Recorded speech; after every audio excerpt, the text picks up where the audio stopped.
So for today's drink,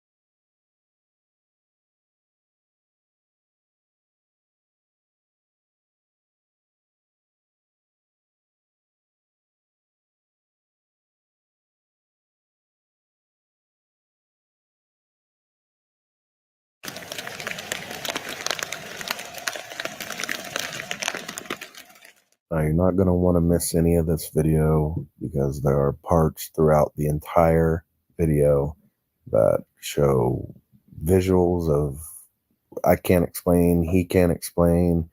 There's audio of noises from something. Market wizard Larry Benedict is one of the few experts who accurately predicted the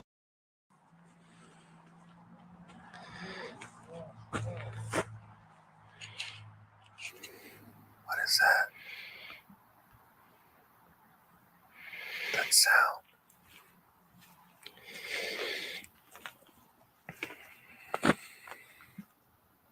Back over there.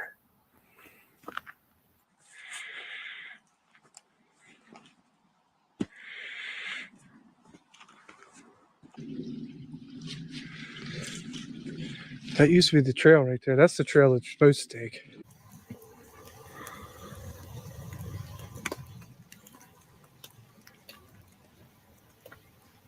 Looks like we have a lot of bones. A lot of hair.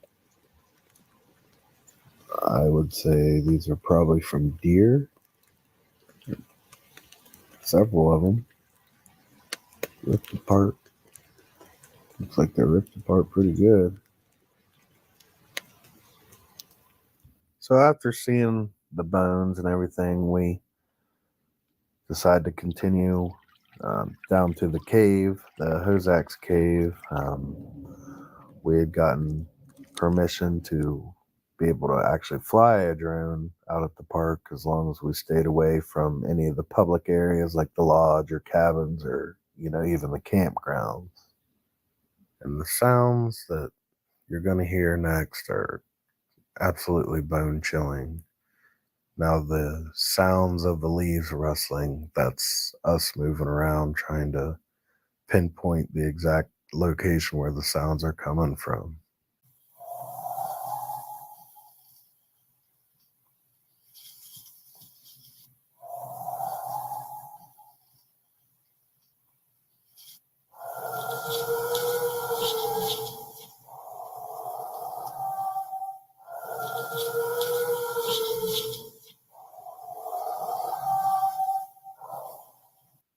Now at this point, I decided to take the drone up.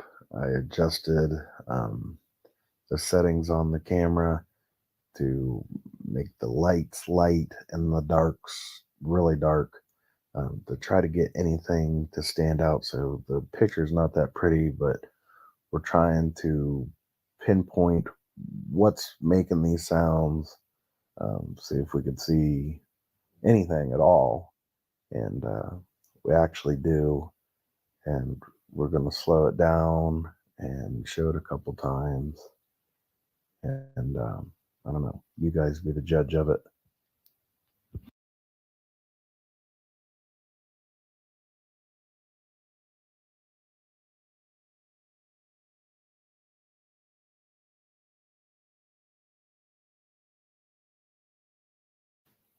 As you can see here, clouds have really thickened up and snow's on its way. So I want to hurry up and try to land the drone so it doesn't get caught up in the snow because it's not waterproof. And we're gonna hike back to where we think we saw something. and see if we can't catch it on, our actual cameras up close.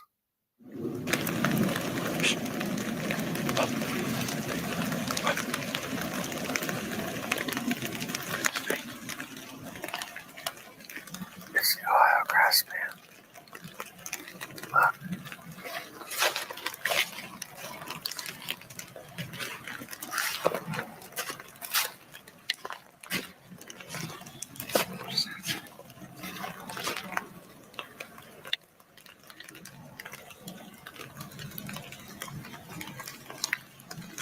Look at it. It's not a person. Look at the hair. You can see all the hair.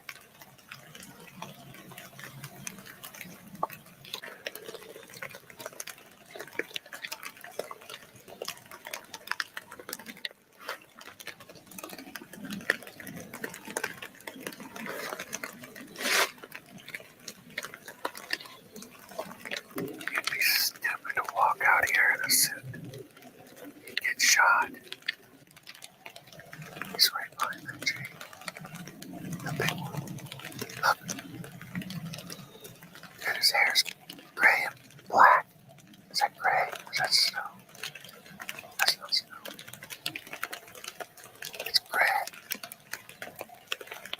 Or brown. Gray. Can't tell.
Mic check, mic check. 1, 2, 1, 2. Let me know if I can be heard, fam. If I can be heard, please give your brother a 9 up in the chat. Please give me a 9 up in the chat. Bless up, bless up. Good to see the family in the building. Y'all see the title. Nazarene edition, part 97, Book of Discipline. Book of Discipline, the reality of the spirit world and its dominion. Yeah, boy. In other words, every person you run into or entertain or talk to is inspired by some type of spirit, all right, some type of energy, some type of entity. Now, either these spirits are down with the creator or they down with the other side. You understand? So, okay, I can't be heard. That's what's up. All praises. Blessings to the family. Bless up, bless up. I see y'all in the building. Okay, we here to work.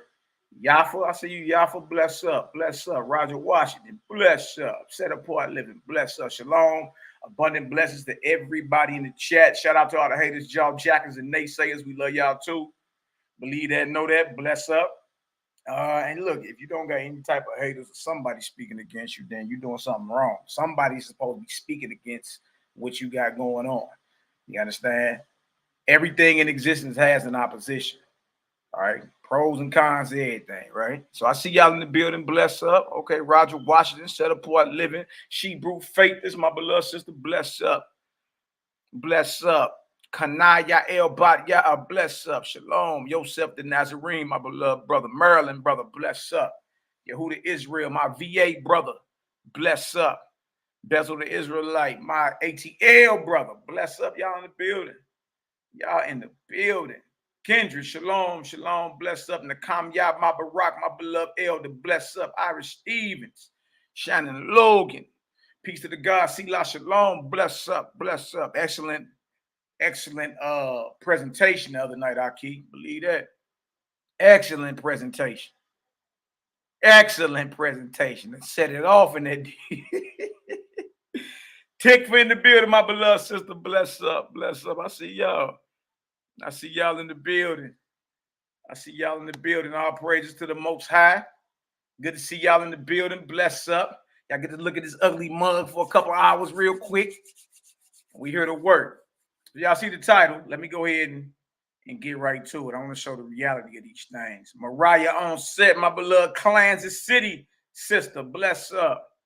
Samaria Roel. That's my Dirty South sister as well. Bless up. Y'all in the building. Eliyahu 7, my beloved brother. Bless up. Jemiah Brown Curry. Bless up. Stephanie Randall. Bless up. Glory Daniels. Bless up. Sunshine and Rain Gardening. Bless up. I salute you all in the name of the Creator. All praises. All right, so let's work. That's where I want to show y'all something real quick. I'll show y'all something real quick. Minimize this. Y'all ain't got to look at this ugly mug right here. All right, I want to show y'all something. First I'm going to go to is the book of Daniel. I want to show this. All right, we're going to start around verse 10. All right. This thing is a reality. The unseen realm is a reality. I know some of us think a lot of these things are jokes. You understand? And some of them may be. You understand?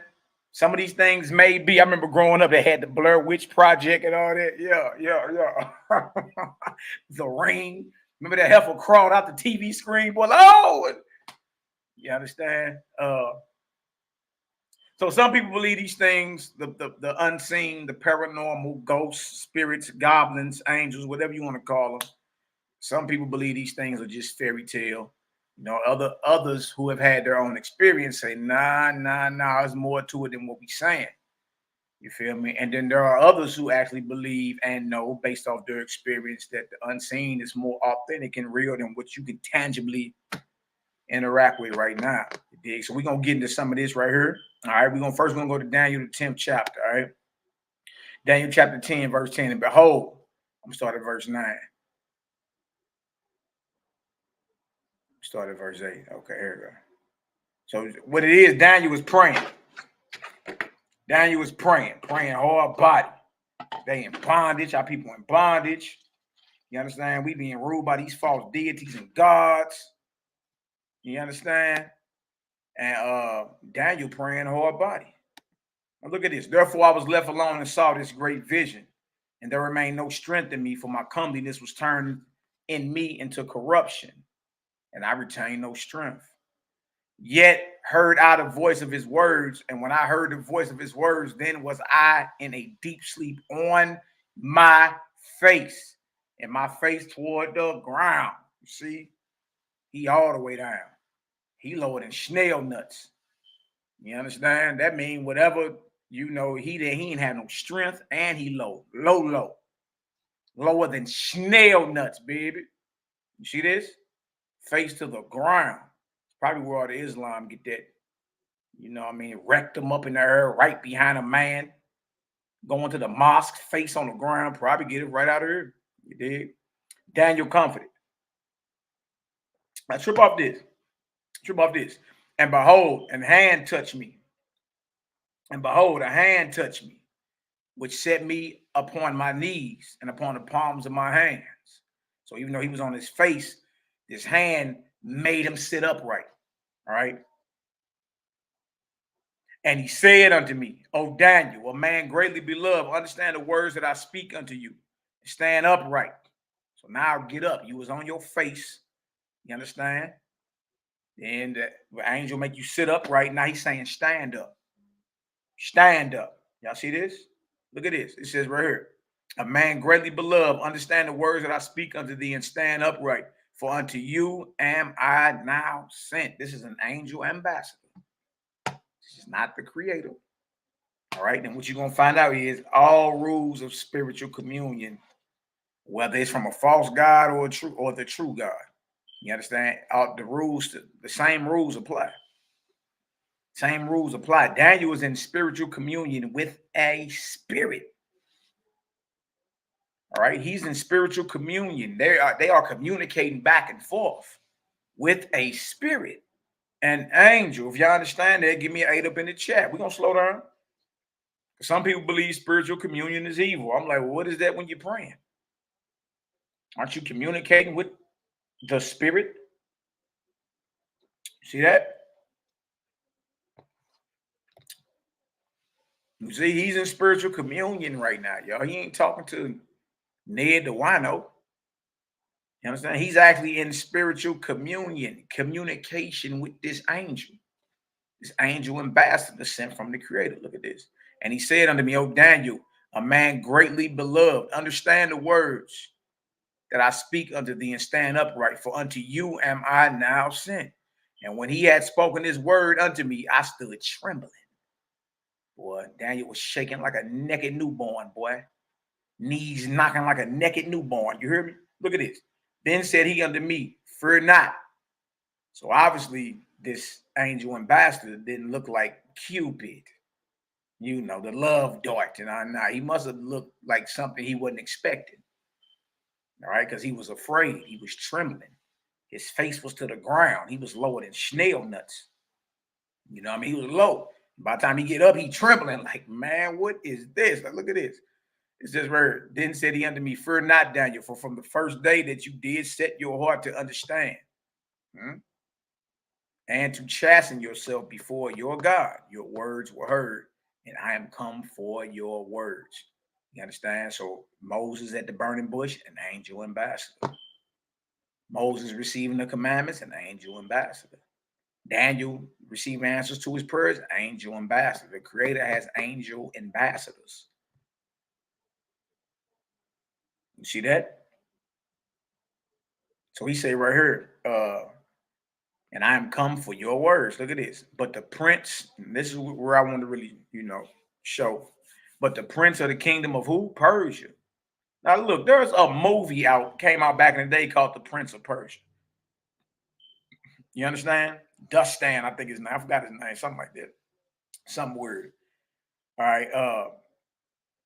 But when this angel is talking to Daniel, he's saying, look, I'd have been here and gave you your understanding or gave you an answer to your prayers. But what happened? This is what happened while I was on my way to come holler at you. But the prince of the kingdom of Persia withstood me 120 days. So on his way to bring answer to Daniel, to reveal this answer to Daniel about his prayer, you dig? He runs into opposition. And when I say he, I'm talking about this angel that Daniel was in communion with, is letting Daniel know that, look, I would have been here, but I was held up, or I was at war, you understand? Or I was being withstood 21 days by this principality that rules the Persians. All right, this ain't talking about when he say, but the prince of the kingdom of Persia withstood me 120 days. But lo, Michael, another angel ambassador, one of the chief princes, came to help me, and I remained there with the kings of Persia. So he's saying, like, look, I was held up 21 days. I would have been brought you this. You see? And the Persia and Israel, it's about this. Israel, or Judah, the kingdom of Judah, is currently, at this point, they are in bondage under the Babylonians. And right after the Babylonians went down, the Persians came into play.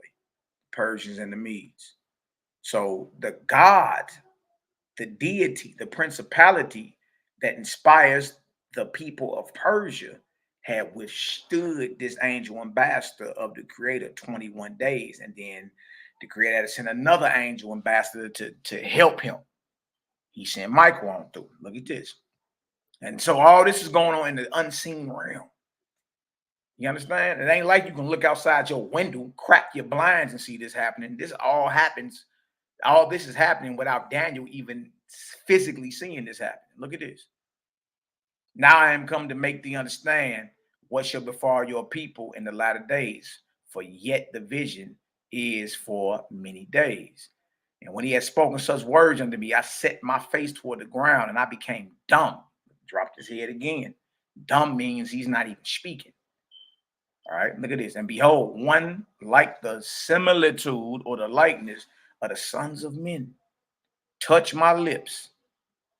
Then I opened my mouth and spake and said unto him that stood before me, O my Lord, O my Lord, by the vision of my sorrows are turned upon me, and I have retained no strength. Now look at this.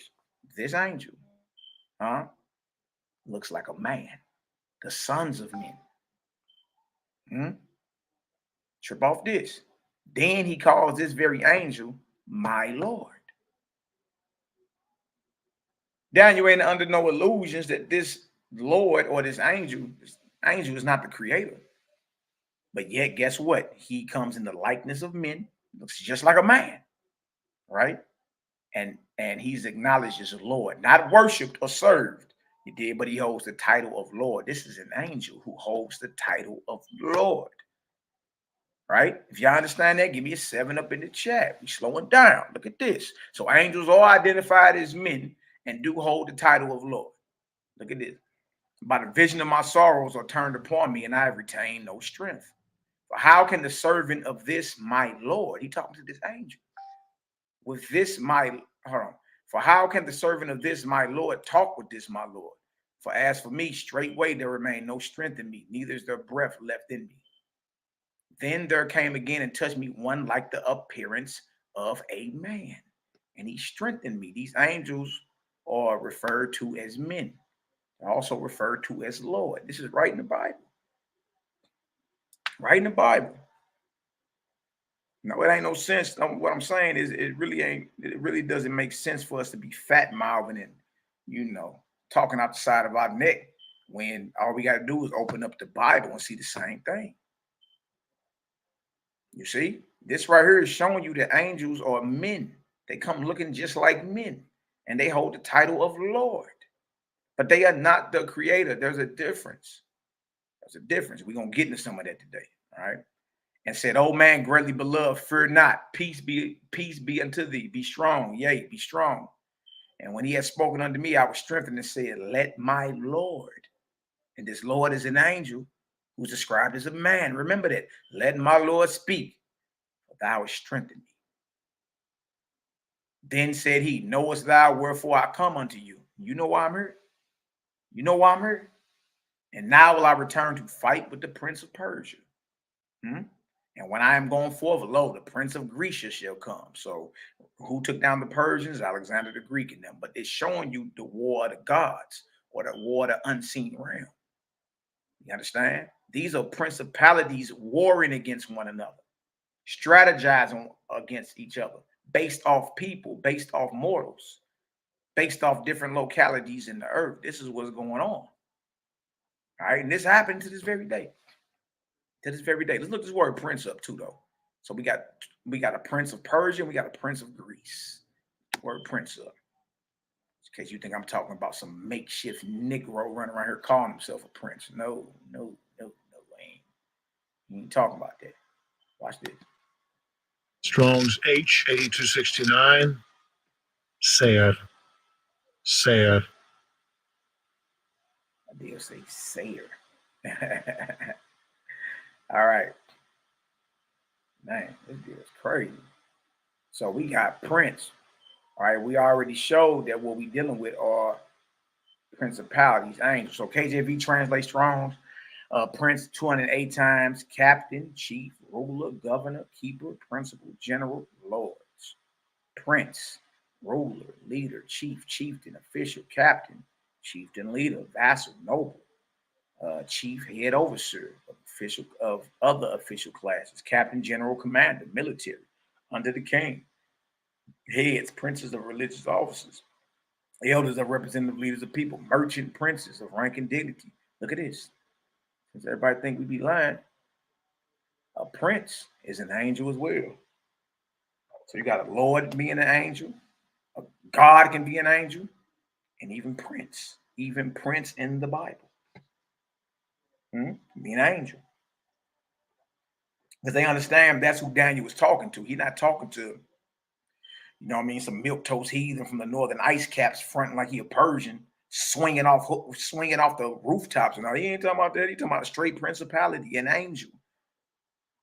You understand? That's what we are reading, and that's what the text is conveying. That's it's spiritual communion, all right, between Daniel, you dig, creator, and creator sends his what angel ambassadors to bring word, but trip off this. Everything ain't peaches and cream because they got opposition as well, right? And their opposition withheld them 3 weeks from revealing to Daniel what he needed to know. You see that? So a prince, definition of prince as well is what? Angel. All right, so let's go back. Let's go back. It ain't, we ain't playing no games around here. So we understand that the prince of Persia and the prince of Greece are angels who are over the people of that locality. These are spirits, right, who inspire mortals, you understand, to carry out their agenda. That's all this is.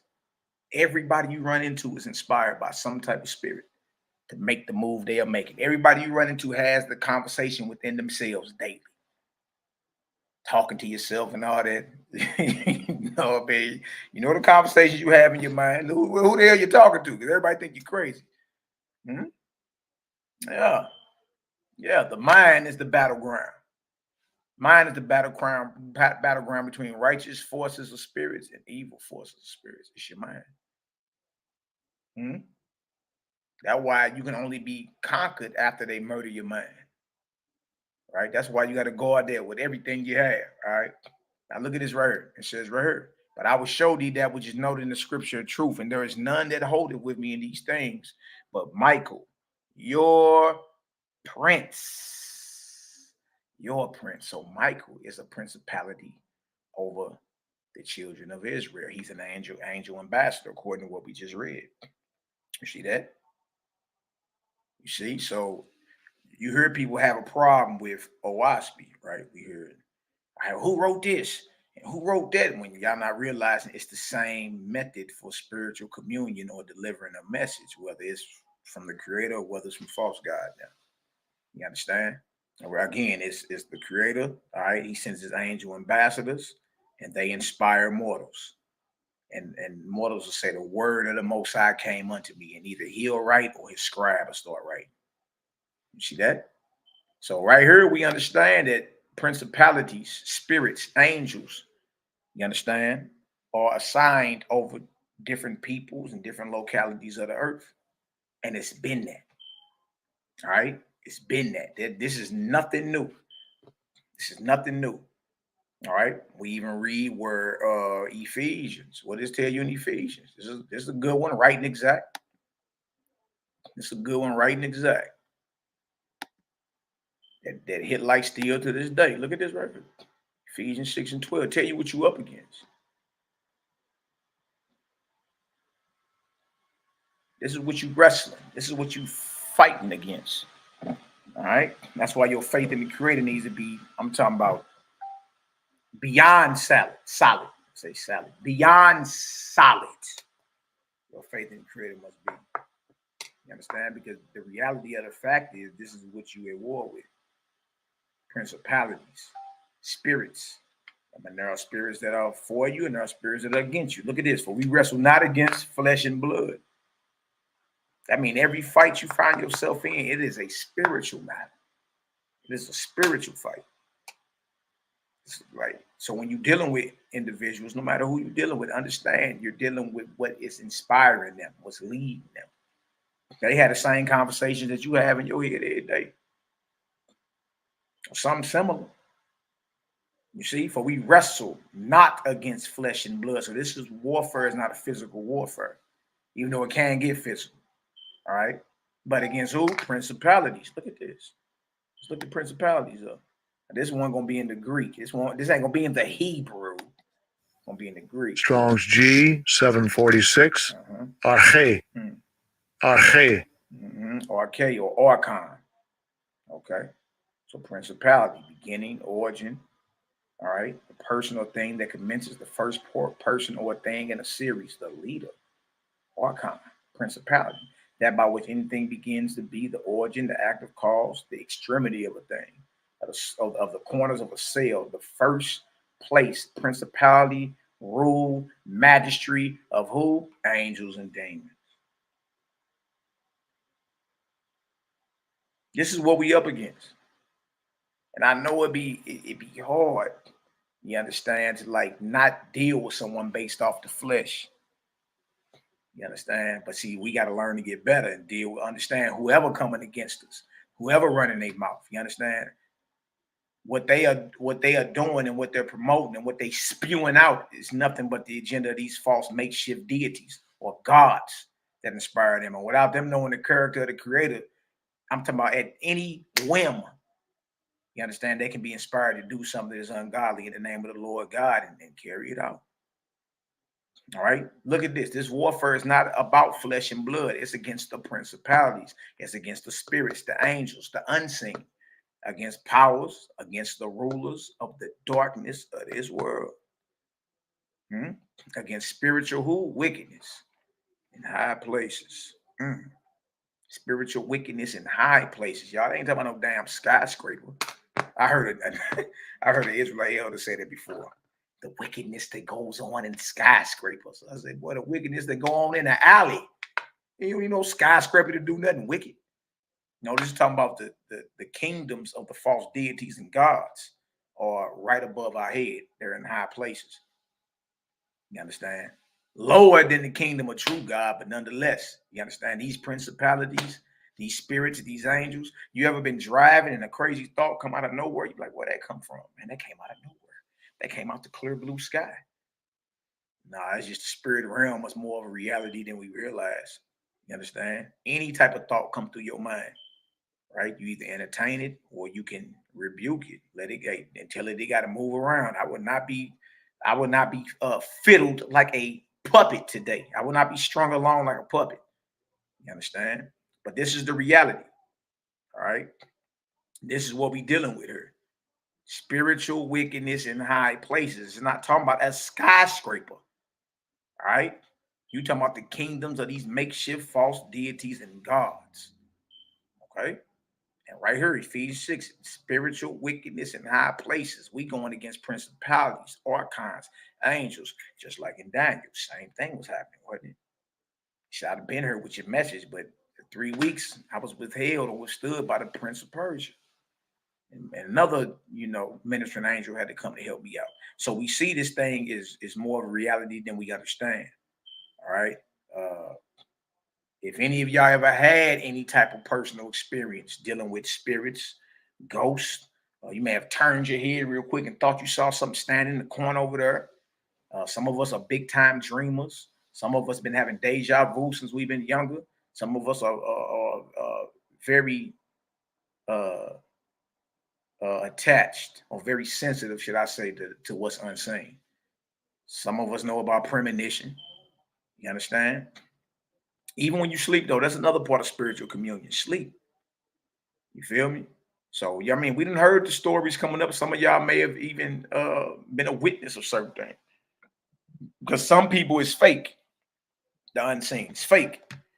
To others, no, it's more of a reality than you think. You know what I mean? And to others, it's more of a reality than what you tangibly can handle and manipulate. You did.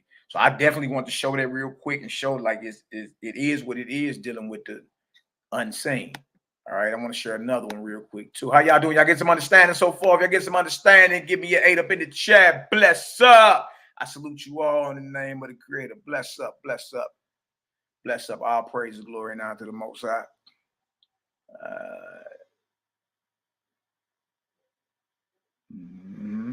I see y'all in the building. Okay. We working today. That's it. We ain't here to exchange no fancy soliloquies. Let's work and get it done. All right. We working. All right, let me go back. Bang. Let me show y'all something else too. I want to show this. This is in the Apocrypha. I want to show y'all this. Then we're gonna get into this book of discipline. Good night. I'm trying to tell everybody, man. Good night. All right, that's in that's in Sirach. Pull that up real quick. This is another one to show y'all how it's just dealing with a wasp, y'all. It goes further. It's more of an in-depth understanding in detail. Watch, I'm gonna show you. Okay, this right here is in the Apocrypha. All right. Ecclesiasticus, or what we know as the wisdom of Sirach. All right. All right. It's chapter 17, verse 17. For in the division of the nations of the whole earth, he set a ruler over every people. All right. Those are the principalities we just read about. Those are all the principalities. Prince of Persia, Prince of Grecia. You understand? These are different principalities or archons, spiritual wickedness in high places, because they have heavenly kingdoms that will fall. You understand? But nonetheless, this is where the so-called inspiration is coming from. So for in the division of the nations of the whole earth, he set a ruler over every people. That ruler is talking about that principality, right? That angel, that archon. All right. But Israel is Yahweh's portion. It says the Lord's portion, but Yahweh's portion. You see that? Ooh-wee. Ooh-wee. Ooh-wee. Ooh-wee. No doubt, no doubt. Shout out to my brother Zadik the Nazarene. Bless up, King. How you be? How you be? Okay, so now what I'm going to do, I'm about to go to what's called the Book of Discipline. I'm share it on my screen. And just show, I want to show how, okay, yeah, the Bible acknowledges that there are archons, principalities, spiritual wickedness in high places, and how these unseen forces influence mortals, influence men, influence women, influence children. All right? Some of us are more sensitive to the unseen realm than others. You know what I'm saying? Meaning you can sometimes you can hear, you can feel, you understand? You can feel the shift when it's time to get up out of certain places and all that. All right, so what I want to go show y'all is this right here. All right. Hold on for a second. Show y'all what we dealing with. Ain't here to play no games with nobody. We ain't here to mighty cuddle, lick our fingers and guess where everything is. Nah. We ain't finna play with nobody about nothing. You know what I mean? We ain't here to tiptoe through the tulips and mumble mouth. You know what I mean? We ain't doing no lip fumbling, none of that. Right to it. Right to it. You know what I mean? Let's go to this Book of Discipline, man. It's a very, very good read, if you ask me. And again, what tastes good to me may not taste good to you. You know what I mean? So I'm just here to share what I've been eating on with the family. Like, man, look at this. That's tight. But everybody, look, you know, everybody, what you like may not be liked by everybody. Or what tastes good to you may taste like a bag of quarters to the next person. You see what I'm saying? So all I'm saying is what I've read so far, I done read through half of YHWH'S. Half of it. What I've read so far, mind blowing. It's a very, very thorough and interesting read, if you ask me. All right. Now that's just if you ask me. If it don't resonate with your spirit, keep it moving. Keep it moving. That's it. Ain't nobody forcing you to believe nothing. You did. We just sharing what we find. Man, check this out. All right. I ain't finna bar fight none of you men or women into seeing what we see. Not at all.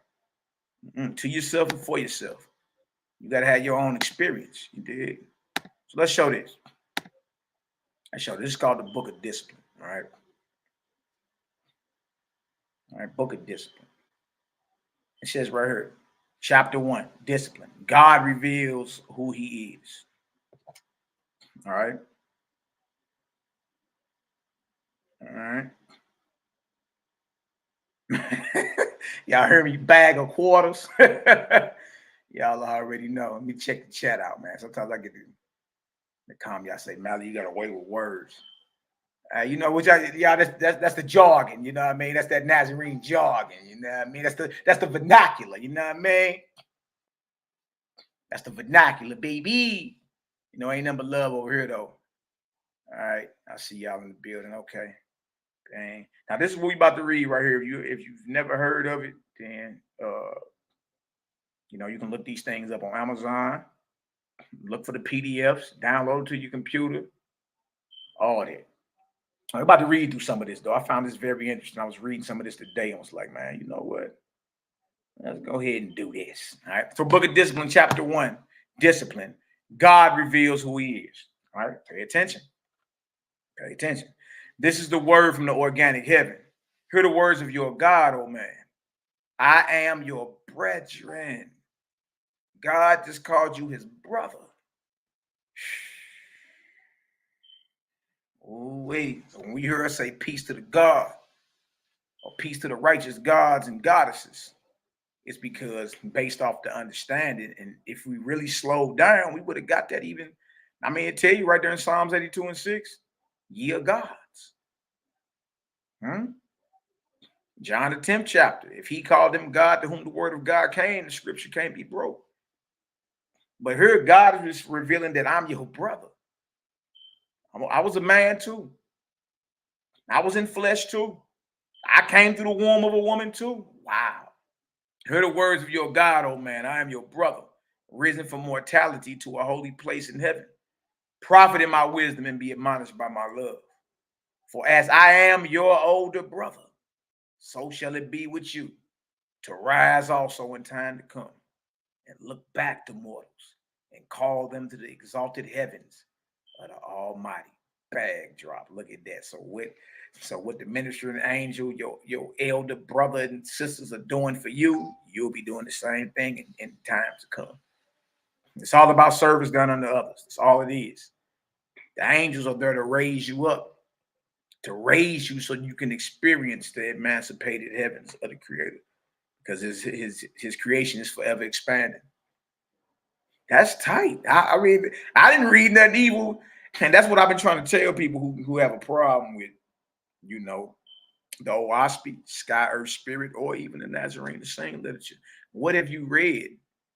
What have you read in there that's evil, satanic? I'm not talking about what you done read that you disagree with. What have you read that's evil and satanic that the Creator is condoning? What you're going to find out is everybody is basing their disapproval based off something outside of them. It ain't based off, you ain't heard nobody say, look, I read that and brother chapter and verse, and you got all these precepts to debunk what the brothers has been bringing out. You see what I'm saying? Nah, you just brother say, nah, that was a white man. So is everyone that got everything to do with a Hebrew dictionary.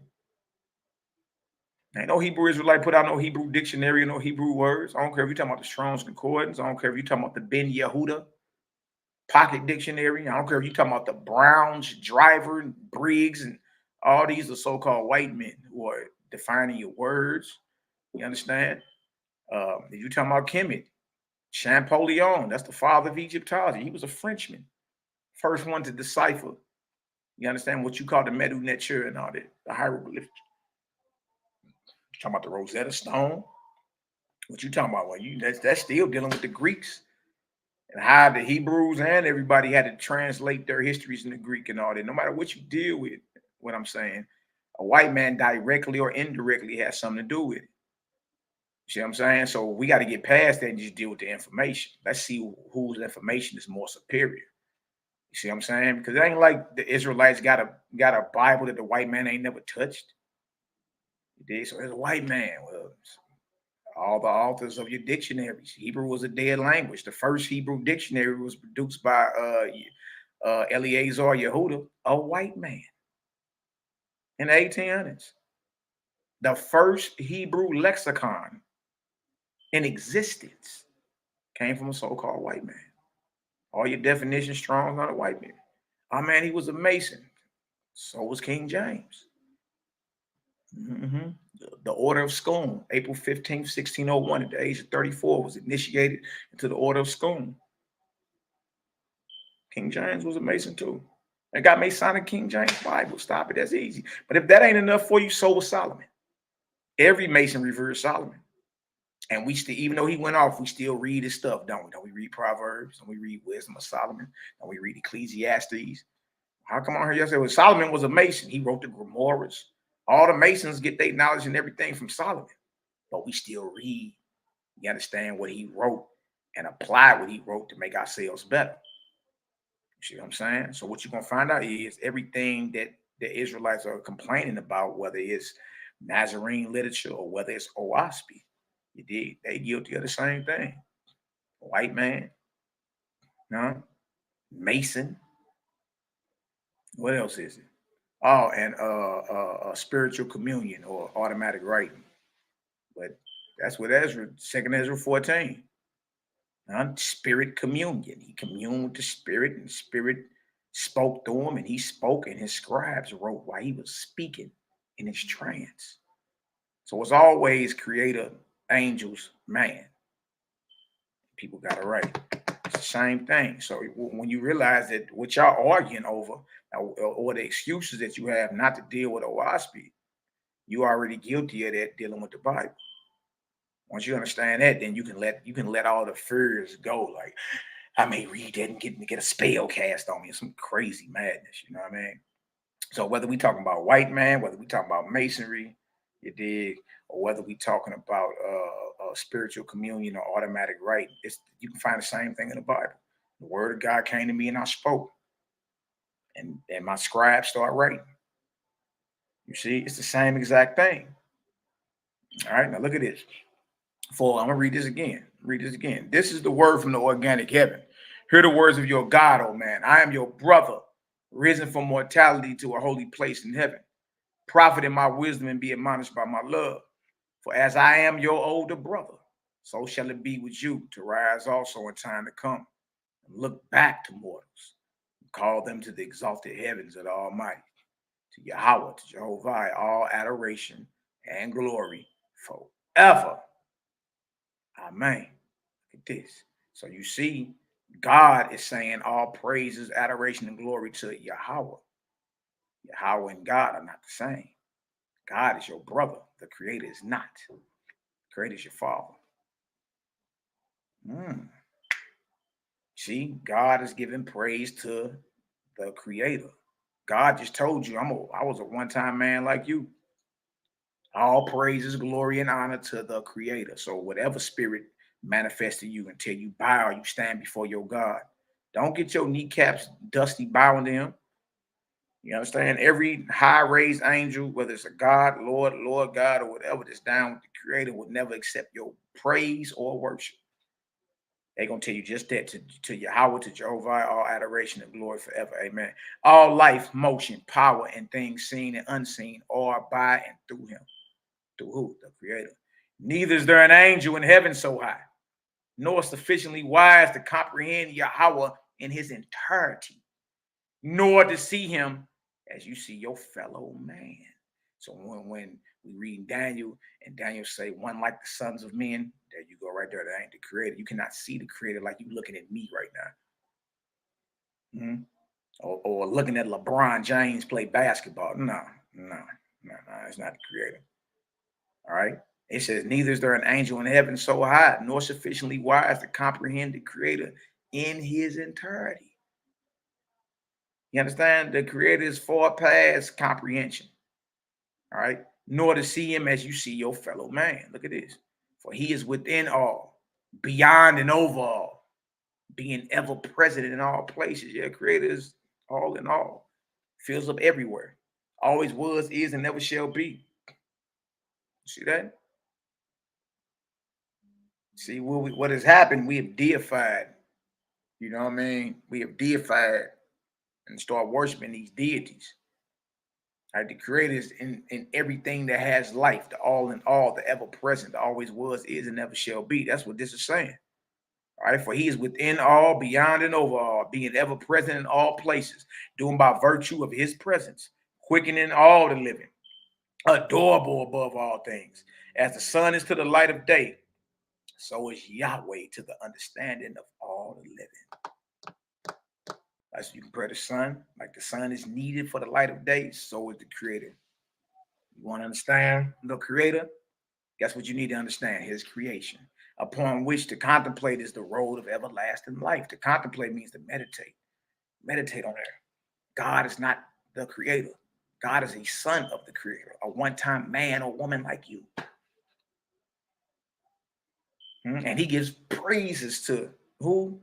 The Most High. Upon which to contemplate is the road of everlasting life, rising in wisdom, love, and power forever.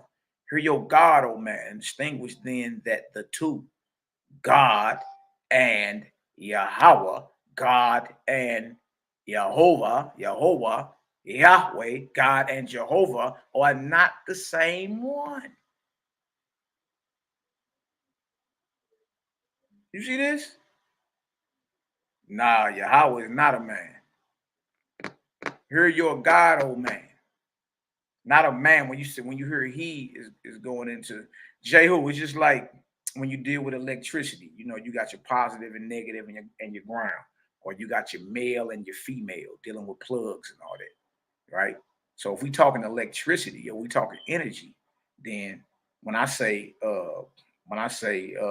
positive is male and negative is female, I'm not talking about a man or a woman, right? I'm talking about function. So no, Yahweh is not a man. All right, you'll read that in the scriptures. The Lord is a man of war and all that. And God being a man. Now, when you hear he and his coming out of this, it's talking about function. It's talking about the direction of the force and how it moves. That's it. It's not talking about a man. You know what I mean? It's not talking about a man at all. All right. And what's right in front of us? We can deal with electricity, positive and negative. All right. Or what? Male and female, masculine and feminine. No matter what you deal with, locks, plugs.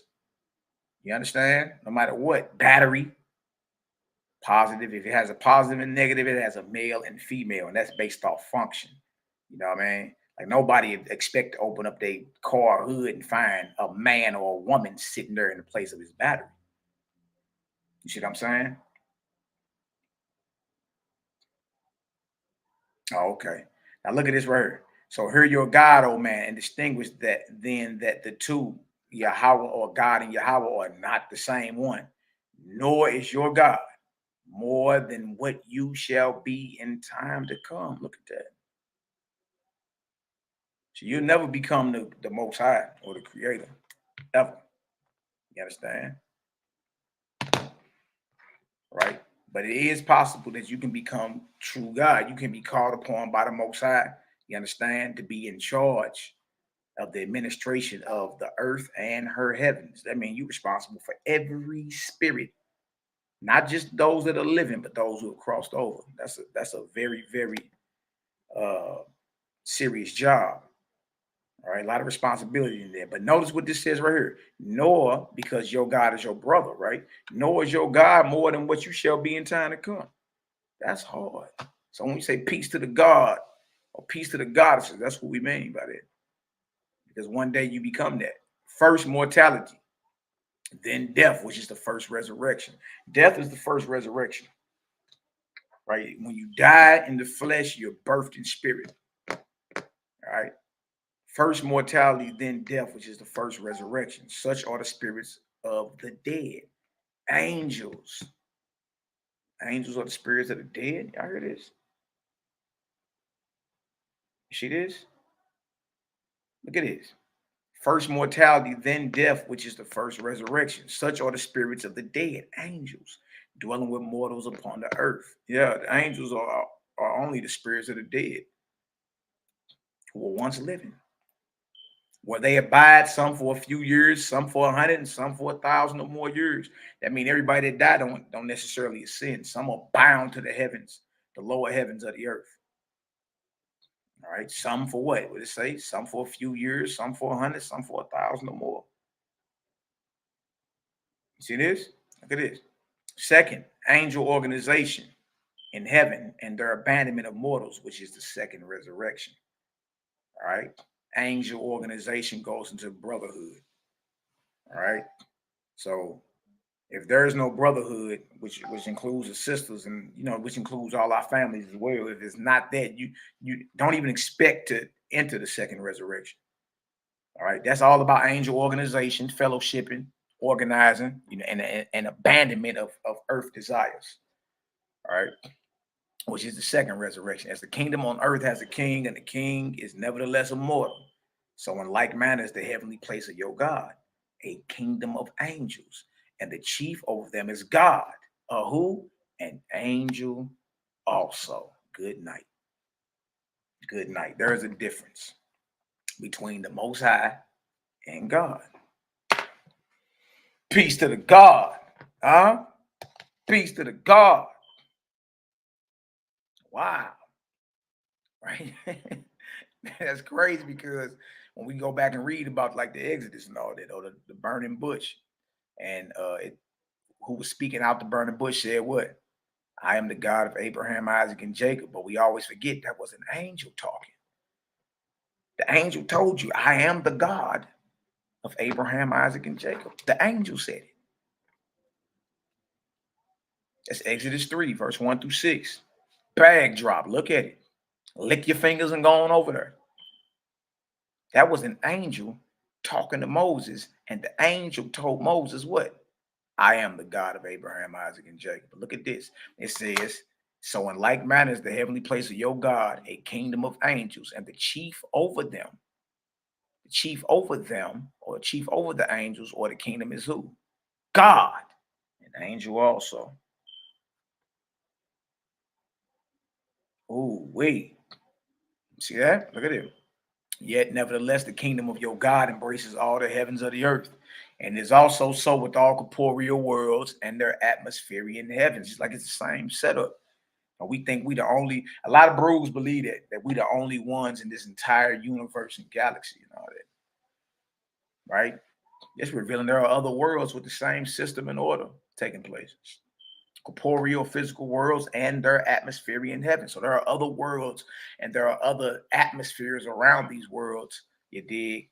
And there are other kingdoms of God set up in the atmosphere of these corporeal, physical worlds. The earth is not just the only celestial body that has life on it. You see? So this showing you a wide, broader view of what's going on. It's like, look, on other worlds, guess what? It's the same thing. Look at this right here. It says right here,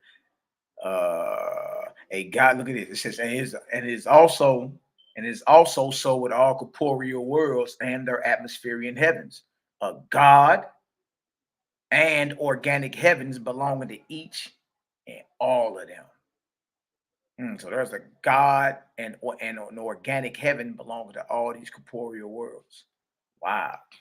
Nor is this all, for there is a third resurrection, in which the angels rise still higher in wisdom, love, and power, and are sent by your God into where? Etheria. That's the emancipated heavens right there. Remember Yahshua saying, my Father's house of many mansions. Remember that? Etheria. The emancipated heavens, the highest heavens. Look at this. And are sent by your God into Etheria, midway between the planets and stars, the highest of all heavens, over which there are chiefs, who are also gods and goddesses of still more comprehensive attributes. You see? So shout out to our sisters too. We're here to set y'all free, not bind you into bondage and, eat the cake, anime. You know what I mean? Nah, these sons and daughters, or gods and goddesses, are sons and daughters of the Most High. Yahweh, Yahuwah. See this? The highest of all heavens, over which there are chiefs, who are also gods and goddesses of still more comprehensive attributes. Therefore, look at this. Remember, this is God talking. Therefore, I am like any other spirit of the dead. I am like any other spirit of the dead. So all these paranormal activities and these spirits people be saying, that's not spookism. That ain't spookism. You understand? Spirits of the dead are all around you. The unseen realm is all around you. Strengthen your faith in the Creator. Therefore, I am like any other spirit of the dead, a one-time man upon the earth, even as you are in this day, but one within the organic heavens of the earth. Ooh, we just learned that what? God is a one-time man, an angel. A one-time man on the earth, a spirit of the dead. See, you got spirits that are earthbound, that don't know anything about resurrection and ascension. You got others who rise up, they continue to rise up. You see? Look at this. So we see right here, go back right here, read again about the third resurrection. All right. It says right here, nor is this all, for there is a third resurrection in which the angels rise still higher in wisdom, love, and power, and are sent by your God into Etheria, midway between the planets and stars, the highest of all heavens. That's our inheritance, over which there are chiefs who are also gods and goddesses of still more comprehensive attributes. So now you can go ahead and scratch that off your bucket list. Are there female angels? You know what I mean? Ask 100 Hebrews, are there female angels, and see the answers you get. It did. My answer would be, of course, there are female angels. There are females, aren't there? Aren't there physical females living? What do they become when they cross over? They morph. Not when they become men. You know what I mean? So you can scratch that off your bucket list. You just got an answer. Yes, there are female angels. Absolutely. Because an angel is nothing but a spirit of the dead, a one-time mortal, whether it was a man or whether it was a woman. All right? If you're getting some understanding so far, give me a 4 up in the chat. Bless up, bless up. I see y'all in the building. All praises, glory, and honor to the Creator. NehemiYAH, my Barak, my beloved brother, bless up. Cosmon Cal, my beloved brother, the firecracker. And I'm going to start calling you the Gamma Ray, my brother. Cosmon Cal, a.k.a. the Gamma Ray. It was going to call Cal P the Gamma Ray. You dig? I see y'all in the building. I mean, how many of y'all just learned something? That was when I read that earlier, I was like, that's tight. That's tight. You understand? That God is a one-time man. Spirit of the dead. You understand? And God is not the Most High. God is a son of the Most High. Sent by the Most High to raise you up. It's all about you. Raise you up. You understand? So you can inherit what the Creator has for you. And I see foes in the chat. Okay. We in the building. Yeah. The Gamma Ray. We're going to start calling Cal P the Gamma Ray. You the Gamma Ray, Cal P, boy. We'll be out there swinging violently. Like, dang. That's what's up, though. Salute to the God. My brother Prince Yehuda Levi, my beloved brother. Bless up, King. How you be? Let's get back to the book of Discipline. Going to chapter 2. All right. So now God, who we all know was a one-time mortal, who all know is an angel, who we all know has the rule over the heavenly kingdom appointed by the Creator, and that the Creator and God is not the same. God said, look, I'm your brother. Nothing more than what you will be. And what I'm doing for you, you're going to do for others in time to come. All right, we didn't read nothing about worship God, praise God, none of that. None of that. See that? All right, discipline. God explains the first and second resurrection and the difference in manifestations from there. Hear me, O man, and consider the weight of the arguments of your God. You have communed with the spirits of the dead, your father, mother, sister, and brother, who are no longer mortal, have spoken to you in spirit, and you are convinced. And your kin and your neighbor have done so likewise. Yes, from east to west and north to south, the communion of angels and a multitude of miracles have stirred up thousands and millions to know that the souls of the dead do live. Like, look, when you think everybody is having these type of paranormal experiences, you think everybody making this up? Spirits of the dead do live. Moreover, you were taught in your youth to say, I believe in the holy communion of angels.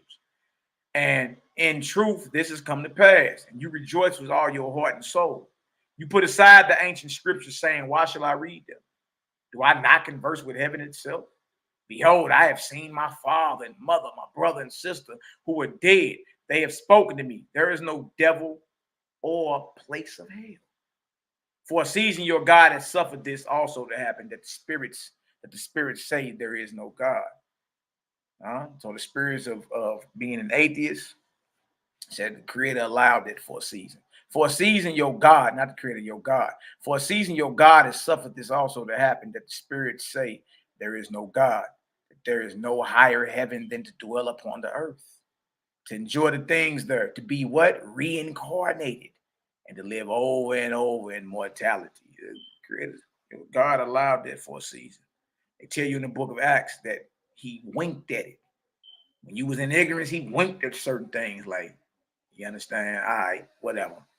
In time to come, you understand. But I found this very interesting, the reincarnation spirit. Look at that. It says right here, there is no God, that there is no higher. Read it again. For a season your God has suffered this also to happen. And the spirits say there is no God, that there is no higher heaven than to dwell upon the earth, to enjoy the things there, to be reincarnated and to live over and over in mortality. Wow. Tolerating these so that the evidence of my words could be substantiated by your experience, and you be led to consider the testimonies present and past, in order to comprehend the plan of Yahweh's works and their glory and completeness. Consider then the result of angel communion as you have found it, and bear witness that Yahweh was wise in providing comfort to both the dead and the living by this proximity of spirit to them, rather than a heaven far remote. Nevertheless, this also has been proved to you, that there are false angels. Y'all hear this? We read about some of them, didn't we? The prince of Persia, the prince of Greece, spiritual wickedness in high places, principalities, archons, right? Nevertheless, this also has been proved to you, that there are false angels and wise angels, as well as false seers and wise seers, and that out of the multitude of revelations from them, there has come neither harmony nor good works. Mm. Mm. Mm. Mm. Mm. Mm. Mm. What is all the angel communication prospered you? Look at this. They have been pullers down and clearers away of the ancient revelations, doctrines, and religions, but they have not built an edifice of unity and glory to the Almighty. And it has been shown you that not only the seer, prophet, Suez, and miracle worker, but that all people, even though unconsciously to themselves, are subject to the influence of the spirits of the dead. All people are. See that? He said it ain't just those who are extra sensitive to the unseen, all people. Right? And it has been shown you that not only the seer, prophet, Suez, and miracle worker, but that all people, even though unconsciously to themselves, are subject to the influence of the spirits of the dead. For we wrestle not against flesh and blood, right? But against principalities, against the rulers of the darkness of this world, against what? Spiritual wickedness in high places, even though unconsciously to themselves, are subject to the influence of the spirits of the dead. And it has been shown that the spirits of the dead possess for a long period of time the same characteristics and prejudices as when in the flesh, as when in mortality. Yeah. Slave master lips was dripping with nigger jokes. When he crossed over, them same races, prejudice, madness, same characteristics. Yeah. Stick with you.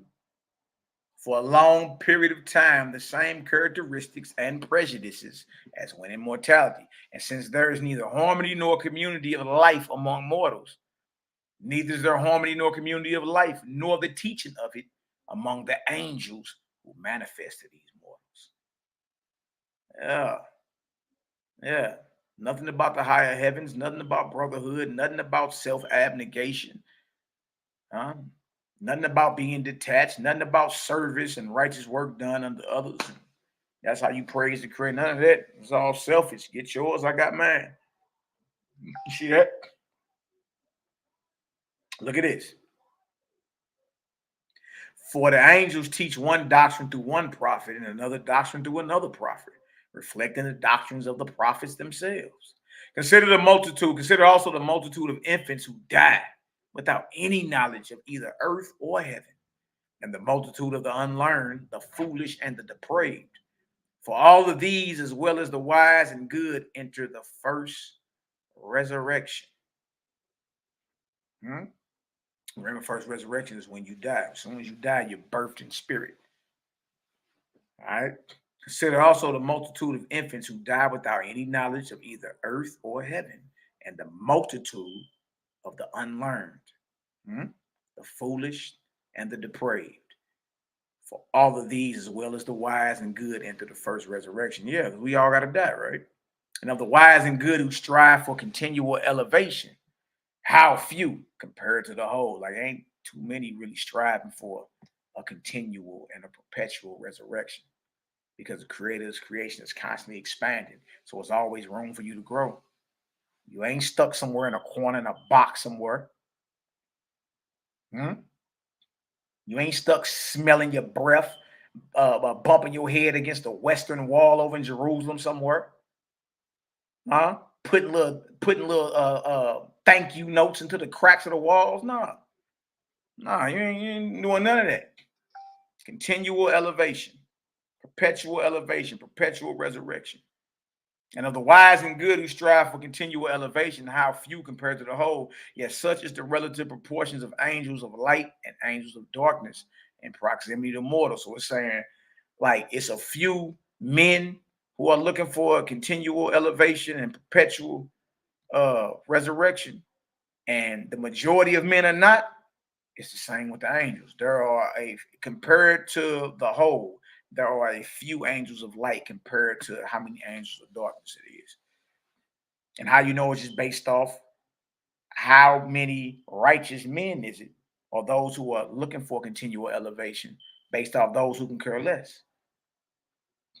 So you can know the condition of the angels, you understand, based off the condition of mortals. Look at it.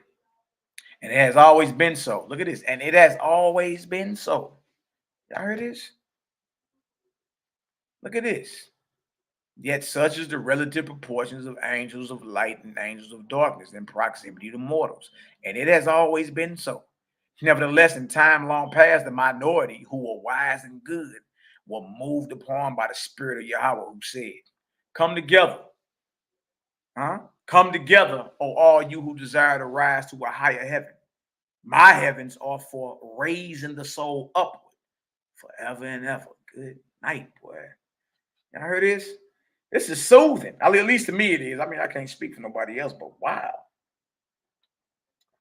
If you desire to rise to a higher heaven, the Creator just said, my heavens are for raising the soul upward forever and ever. It is a continual, perpetual resurrection. That's hard.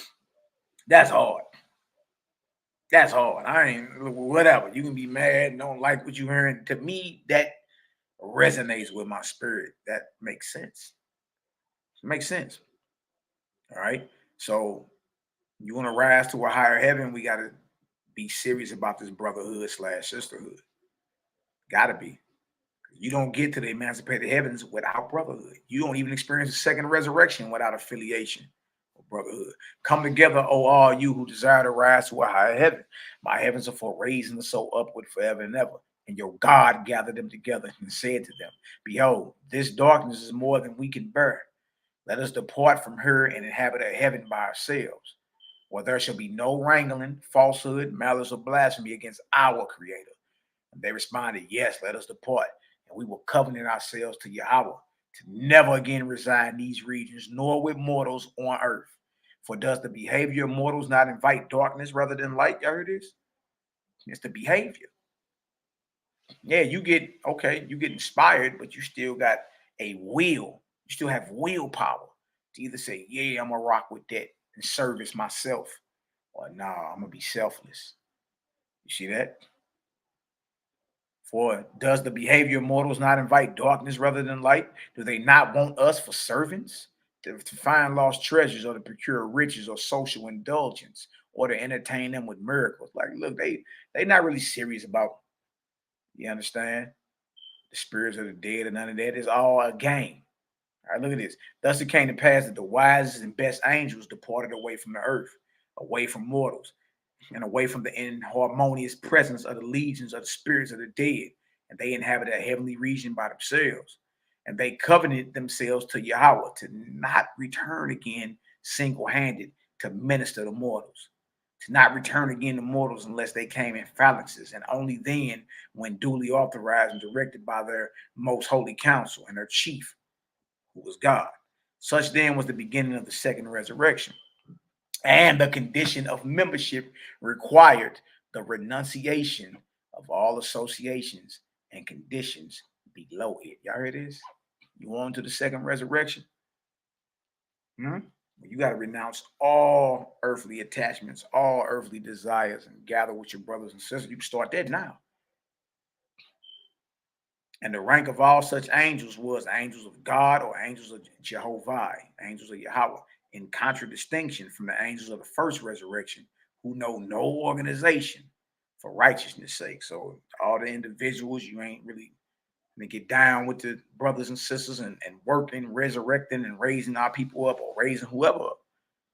All right, that's first resurrection talk right there. And first resurrection, there's no brotherhood, no organization. All right, but so that mortals would not be left in darkness, behold, your God and his holy council prepares certain rules of discipline and conduct, as well as commandments by which the angels of the second resurrection would be as a unit in their duties and teachings from that time forward. Chief of which rules was that the angels of Yahweh should never manifest themselves as individuals to the mortals, lest mortals become servants to and worshipers of the spirits instead of the all-highest, Yahweh. Second to this, that when the angels of Yahweh are appointed to mortals, it should be as guardians over infants.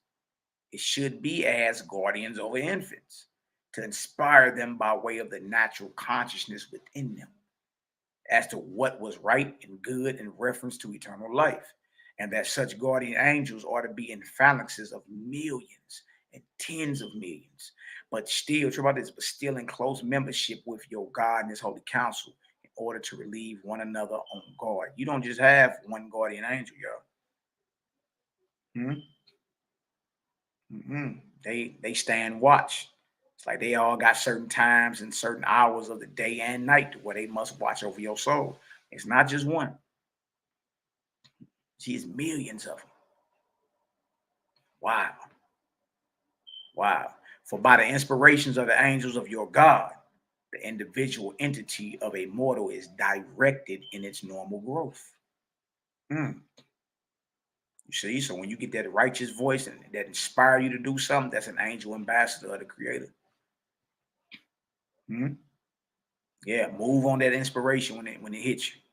All right, move on that. Look at this right here. Look at this right here. It says, but by the angels of the first, I'm going to read it again, 26. It says, for by the inspirations of the angels of your God, the individual entity of a mortal is directed in its normal growth. But by the angels of the first resurrection, or the inorganic heavens, all right, basically the clouds and down to the earth all the way up to the clouds, all right, mortals are used abnormally. By the angels of the first resurrection, mortals are used abnormally by entrancement, by miracles, by sarges, by oracles, or otherwise. That way you'll be able to tell if you have any type of experience based off the message. You'll be able to tell, oh, this is an angel of the first resurrection. This ain't no high-raised angel at all. Or this angel of the second resurrection. See, what we about to read about to show you how to understand the difference when you're being inspired. What kind of angel is that? You see that? Man, look at this. So look at this. It say right here. So that the angels of God can inspire all mortals with the same inspiration. Behold, he and his holy council prepared certain instructions with rules, words, and commandments adapted to the understanding of mortals for the good of their souls. And without pandering to their earthly desires. I heard this. Such words being designated as sacred writings when originally given to mortals, though for the most part perverted or lost sight of afterwards. Yeah, everything done corrupted. You understand? No matter what you read, holy book, spiritual book, everything done been touched. You gotta guess what you gotta do. You gotta try all of it. You know what I mean? And see where the light of the Creator is at. That's it. If it resonates with you, receive it. If it don't, you got every right to keep it moving. Nobody should look. Ain't nobody around here punking you into believing nothing. Nah. That ain't how we roll. You dig? And nobody should ever feel like they're being bullied into accepting or believing anything. Nah, that ain't how we roll. Nah, if it resonates with you, that's what's up. If it don't, you got every right to keep it moving. Every right. All right? Every right. Look at this. It says, without pandering to their earthly desires, such words being designated as sacred writings when originally given to mortals, but for the most part perverted or lost sight afterwards. Chief angels over these phalanxes are lords, marshals, captains. So you'll start seeing different ranks of angels. All right, different ranks of angels. It ain't just God, and lords. You got what? Marshals, captains. All right, and so on. The second resurrection being orderly, disciplined, and organized in its glorious work. See, Creator's all about organization, brotherly love, sisterly love, being selfless. All right. We read in the Bible where there are principalities and spiritual wickedness in high places, but it don't really go into the structure, the breakdown of it, to where you can say, oh, even when you read Enoch, you know what I mean? You really gotta know what you, especially when you read certain of them chapters. And they get talking about like the heavens and all that. You got to really know what you read. And a lot of it is hard to grasp. You understand? Unless you like really been studying it for a long time. All right. Look at this right here. So what I'm saying is everything is like the system, the order, the discipline, the structure. You know what I mean? Dealing with the heavenly kingdoms. Like this is off the chain. You understand? I ain't read nothing else that like goes into detail about it like that. You know what I mean? I found it very interesting. Look at this. It says right here. Thus my lords have angels under them. See, a lord is not the creator. A lord is really one of the lowest ranking. You know what I mean? Not the low, but one of the lowest ranking is a lord. But they have angels under them that report to them. All right. Thus my lords have angels under them who are authorized and ordained in my name and in the name of Yahweh, in the name of Yahweh, to abide for times and seasons with mortals as guardians and inspirers. Huh? To provide dreams. Look at this. How many of y'all big time dreamers? I know I am. I've been having deja vu my entire life since I can remember. I'll see it, and then while I'm walking up on a situation, I won't peep it.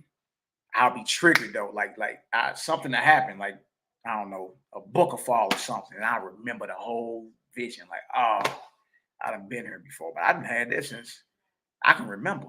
Deja vu. You dig? And then the thing, when I was younger, I used to recognize, like, dang, stuff I dream about be happening. You know what I mean? Like, man, what is that? I've seen this before. All right. We got to understand, y'all, spiritual communion is real. A lot of it happens when you sleep. A lot of it happens when you sleep. Yeah, you know that you be in a whole nother realm when you sleep. You dig? Short jokers be dunking the basketball. You understand? Slow jokers be outrunning Usain Bolt. You know what I mean? Yeah.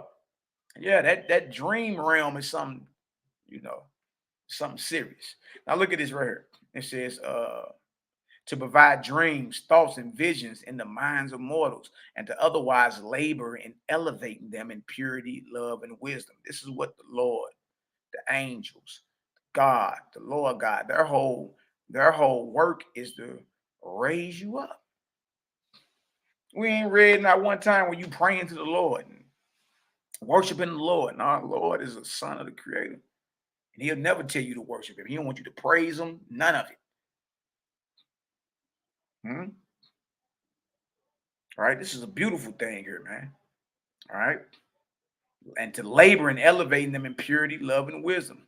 Such then are the angels of God and of Yahweh, and their teachings are the same as my Lord's and your God's. Nor does one of them teach a matter in one way and another teach it differently. Although there are different grades and systems adapted to the different degrees of intelligence of the different peoples on the earth. Oh, we getting some understanding. We get some understanding about how things work. The mechanics of the heavens. All right, we get some understanding. The mechanics, the methodology. You understand? We're getting that. Right? So if y'all get some understanding so far, go ahead and give me a 3 up in the chat. Bless up, bless up, bless up. Shout out to all the haters, y'all jackers and naysayers. We love y'all too.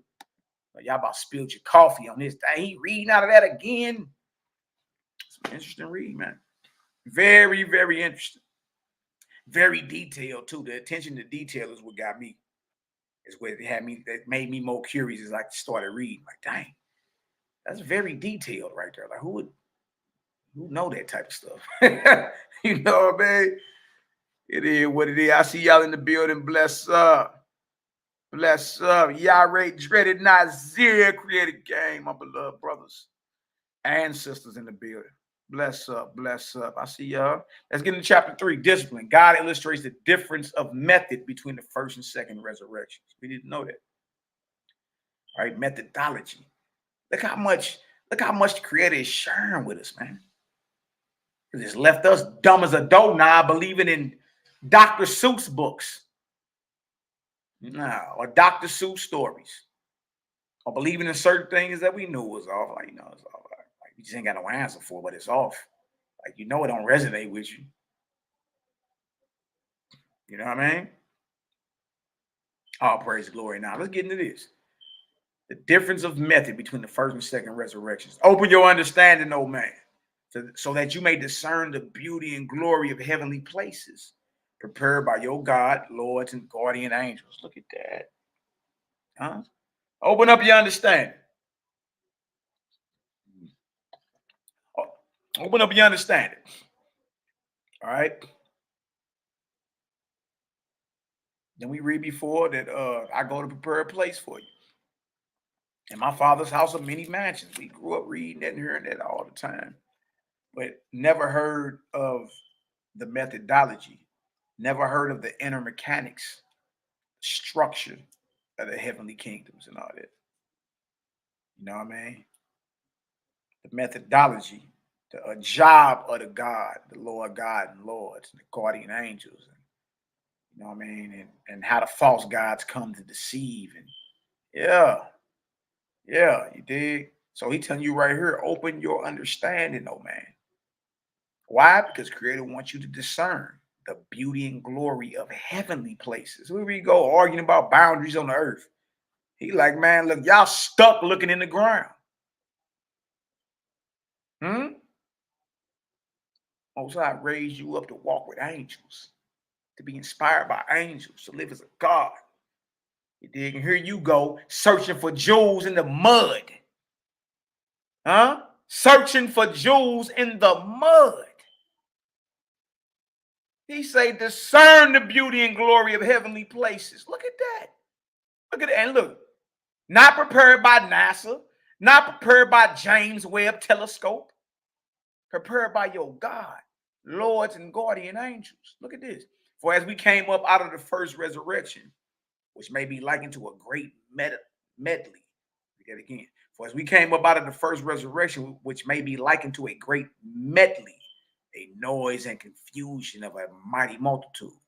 So did we covenant with Yahweh to make ourselves orderly. No second resurrection without order. So we made a covenant with the Creator, Yahweh, Jehovah, to make ourselves orderly and a unit in growth, manifestation, expression, and future development, so that the place of the second resurrection would do nothing in common with the first. Y'all heard this? All right. Shout out to the Creator gang. All right. I know certain people don't, like the word gang, whatever. But look, if y'all know anything about what we talking about, we a brotherhood, sisterhood. And we all about righteous works done unto others. Because look, we got enough sense to understand without each other, we not getting to the second resurrection. You a sitting duck, Jack. You gonna get shot out the water like that. You're an individual. Brotherhood is very important. It's the reason why you're commanded to gather together. Look at this. For Yahweh created mortals and angels to attract each other. Wow, y'all heard that? Y'all heard that?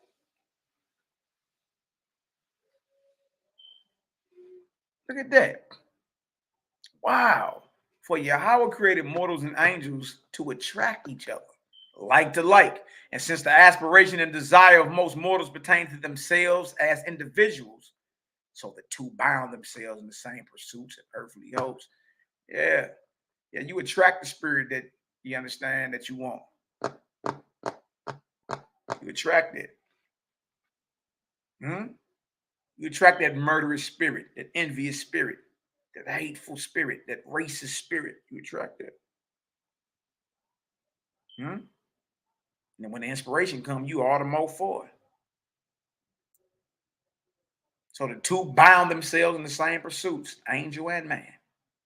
Since the aspiration and desire of most mortals pertain to themselves as individuals, so the two bound themselves in the same pursuits and earthly hopes. For whoever on earth love riches or fame or great learning or even evil, such as dissipation, drunkenness, gluttony, sexual indulgence, theft, gambling, or arson, doing any or all of these things for self's sake or for evil, attracted angel companions of a like order.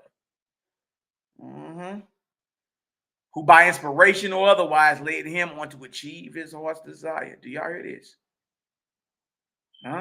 Here you go thinking you attract your knight in shining armor. Here you go, you brothers, you attracted your boo-boo. You ain't even understanding what's happening here. Doing any or all these things for self's sake or for evil, attracted angel companions. Make sure you don't have a carnal evil mind out here, man. You understand? Put your faith completely in the Most High. Faith, belief, knowledge, all of it. All right. And when you are tempted to be evil or to do evil or to make a move, because you're going to be tempted. You had a conversation. You done been driving before and thought of murder. And instead of checking that spirit, like, nah, I was commanded not to kill. Move away from me. You understand? And invoke the name of the Creator. Instead of doing that, we entertain it or we try to ignore it. But eventually, one day that deal gonna come to the surface. You see? So you got to fight against that carnal mind. You got to fight against that because that's what you attract. That vibration. You see, we ain't number spirit beings. We dealing with energy. We dealing with vibration. We dealing with hertz and all that, megahertz. We dealing with sound. That's what we dealing with here. So that's why you can attract what you want, whether it's physical or spiritual. You can attract that. You see? And that's cold how YHWH's is saying that. Look at this. And it came to pass that when such mortals died and entered the first resurrection, their former inspirers became their companions and rulers. Meaning that angel that you was in agreement with that whole time, that unclean spirit, is now your friend and your king, having shaped their thoughts while in mortality through their labors for self and earthly objects. Yeah, actually, if you really a son or daughter of the Creator or aspiring to rise higher and higher, a son or daughter of light, then the work that you do out here and the more the things that you do out here should be less and less for self and more for others.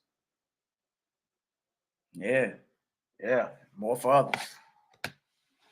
That stop all the milly mouthing right there. I hear you. I hear you running your mouth. You dig? But who have you blessed today? Who have you healed today? You understand? Or is you still turning your bull nostrils up at the poor? The less fortunate on the side of the highway that's begging. When the last time you was on your way to get some food, hungry as that deal, boy, pulled up at that stoplight and somebody that's less fortunate got a sign and say, we'll work for food. You dig? And you hungry as a mother, but that food right there smelling so fire. You not realizing you went and bought that food to bless this brother right here who don't have no food. See, those be the trying moments right there. You at the crossroad. Do you serve self? You are hungry, right? But you know good and well Creator is all up in you telling you, get that food to him. You gonna eat. You eat every day. Don't even worry about it. I got you. Get what you just bought. You ran across this man's path to give him that food. How many of us fight against that voice and act like we don't hear the Creator? How many say, you know what? Let me let that window down. Righteous work done, and the others is high. Guess what? It's the fastest way in which I can resurrect into the higher heavens.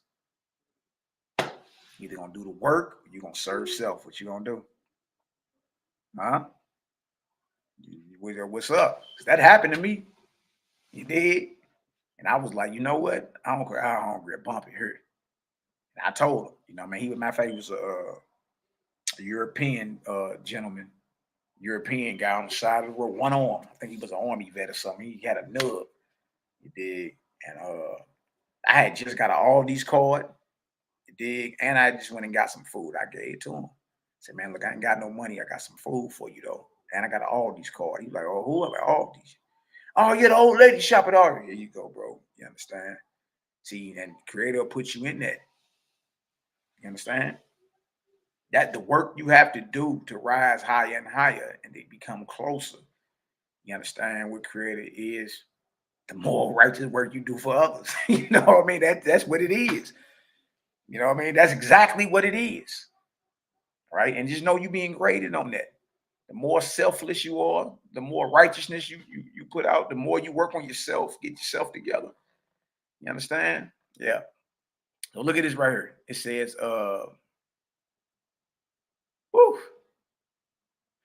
right here, it says right here, and these in turn became angel inspirers to other mortals of like characteristics. So that a long period of time passed away before the spirits who were thus bound to earth could be persuaded that there were other heavens open for them to come and inherit. And as it was so then, even so is it this day with the spirits of the dead. Wow. So there are a lot of spirits of the dead who don't even understand there are higher heavens. They bound to the earth. Low-graded spirits bound to the earth. Huh? And these are the spirits that what? Inspire mortals. Right? These are the spirits that inspire mortals who attract them. You understand? You attract that. I heard you niggas don't like me. Like me. And I know where your kids and your wife be. Wife be. Bossa, you go head to the white meat. White meat. Like, who you think inspired that? Who you think inspired that? That song, come on, Faith, this y'all need to be getting about the club. You better get out the club, boy, because it's about to go down. Right? What unseen disembodied persons or spirits are influencing that type of behavior? You see that? BC say most of the time when I help someone, I end up feeling better than just helping myself. I know, it feels marvelous. And there are good lands on earth still unoccupied, as there are good lands on earth still unoccupied, while in other regions there are great cities with mortals crowded together, starving and dwelling in misery. They will not leave. Even so is it with the great multitude of angels of darkness gathered together upon the face of the earth. And many of them will not depart into the higher heavens of Jehovah. As cold metal in contact with hot metal changes temperature, so by angel contact with the spirit of man, knowledge passes from one to the other. Y'all heard this? So also is it of the passions, sentiments, desires, and aspirations between the two. Man and angels are more interdependent than people understand. So by angel contact with the spirit of man, knowledge passes from one to the other. Wow. Also, as where the sea breaks upon the land and the two are always in contact, so is the spirit world. There it is. So I like that. I like the way it gives clear examples. I love that. That makes sense. Also, as where the sea breaks upon the land. So you ever been to the ocean and seen the water ride up on the shore? And the two are always in contact, land and water. So is the spirit world ever in contact with the mortal world. You see how I compared it to the water and land? Well, how the water and land are always in contact with one another. So is the spirit world and the mortal world. That's cold. So is the spirit world ever in contact with the mortal world. The ancients named this place of contact the intermediate world, or place of cleansing, from which none could rise till made organically pure. Do y'all hear this? Y'all hear this? As water is in contact with the land, so is the spirit world in contact with the mortal world. It's reality. It's real. You see? Look at this. Now, therefore, your God shows you certain signs, characteristic of the difference between the angels of the first and second resurrection. Pay attention. because through inspiration, you're going to know what kind of angel you're dealing with. When you're being inspired to do certain things, from here on out, you'll be able to say, oh, that's an angel of the first resurrection. That's a low ranking angel. Oh, that's an angel of the second resurrection. They ascended. You understand? And this is how you can tell. All right. That's why what we reading is so powerful, because it don't just give you examples. You understand? It's also about to give you characteristics of when you get inspired, you understand, to do certain things. From this point on, you'll be able to say, that's an angel of the first resurrection. That's a spirit of the first resurrection tempting me. No, that's a spirit of the second resurrection. You see that? Look at this. Now, therefore, your God shows you certain signs, characteristic of the difference between the angels of the first and second resurrection. Of the first, coming as individuals, all right, whether professing names, signs, or histories, and especially the ancients, whose words are uttered from the standpoint of the earth looking upward. That's how you'll know. Oh, that's a spirit or an angel of the first resurrection. For one, it comes to you as an individual, not as a host. Individual, professing names. You got knowledge, signs, histories, especially of the ancient, right? But what they are telling you from the perspective of earth looking upward. It's still an earthbound or earth view vantage point. It ain't like they telling you something like, hey, past the Earth's vortex chin vac. You know what I mean? We was on a spaceship. We was on a space trip. 4 million of us was on a space trip for 1 million years. And we never saw the same thing twice. You understand? What we saw that was so marvelous a second before, what we saw a second later was even more marvelous than what we saw. See, it ain't giving you a heavenly perspective. That spirit will be giving you an earthbound perspective. You see what I'm saying? Look at this. But of the second is light only, whose words emanate from my holy places in heaven, coming down to you. So an angel of the second resurrection will be talking from the vantage point of the higher heavens. You know what I mean? And what he's speaking resonates with your spirit. It emanates from the holy places in heaven, coming down. One viewpoint is from the earth up. Well, that's an earthbound spirit. That's an angel of the first resurrection. We all go through that because that's when you die. All right. But the angel of the second resurrection will only be talking about the light. He ain't talking about the earth. You understand? The angel of the second resurrection ain't about to give you Nick Rose no Powerball numbers. None. That ain't no angel of the second resurrection. They talk about the light only. No. Look at this. Angel of the first resurrection, flatterers to win your favor. Flatter you. Oh, you so cold. Man, you the best ever. Huh? Boy, you sharp with that sword. You the coldest, faintest ever that ever walked it. Yeah. And them angels are flatterers. Well, you the best at it. Can't nobody shoot that ball like you, boy. Well, you the best. Can't nobody rap over that beat like you, boy. You the best. They come flattering.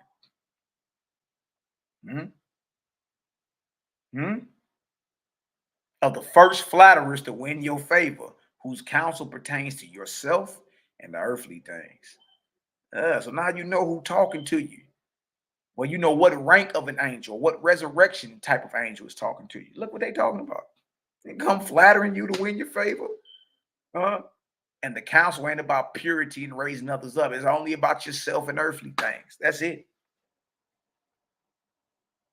That's it. See, this is making sense now. Now, not only can you identify when you're being tempted, now you can put these spirits into their proper category. Now that's a low-raised angel. That's an angel of the earth right there. Very low vibration.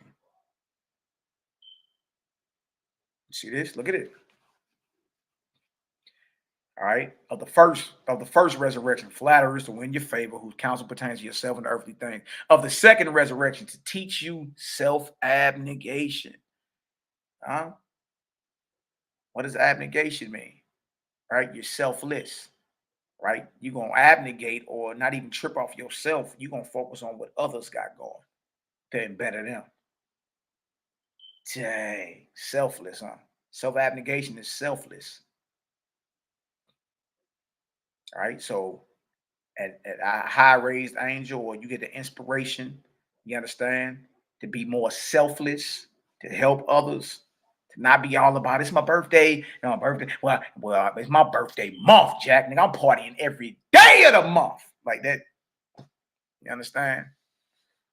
That's more into self-worship. This is about self-abnegation, being selfless. Now, the second, to teach you self-abnegation and to lead you to do good to others, regardless of your own profit.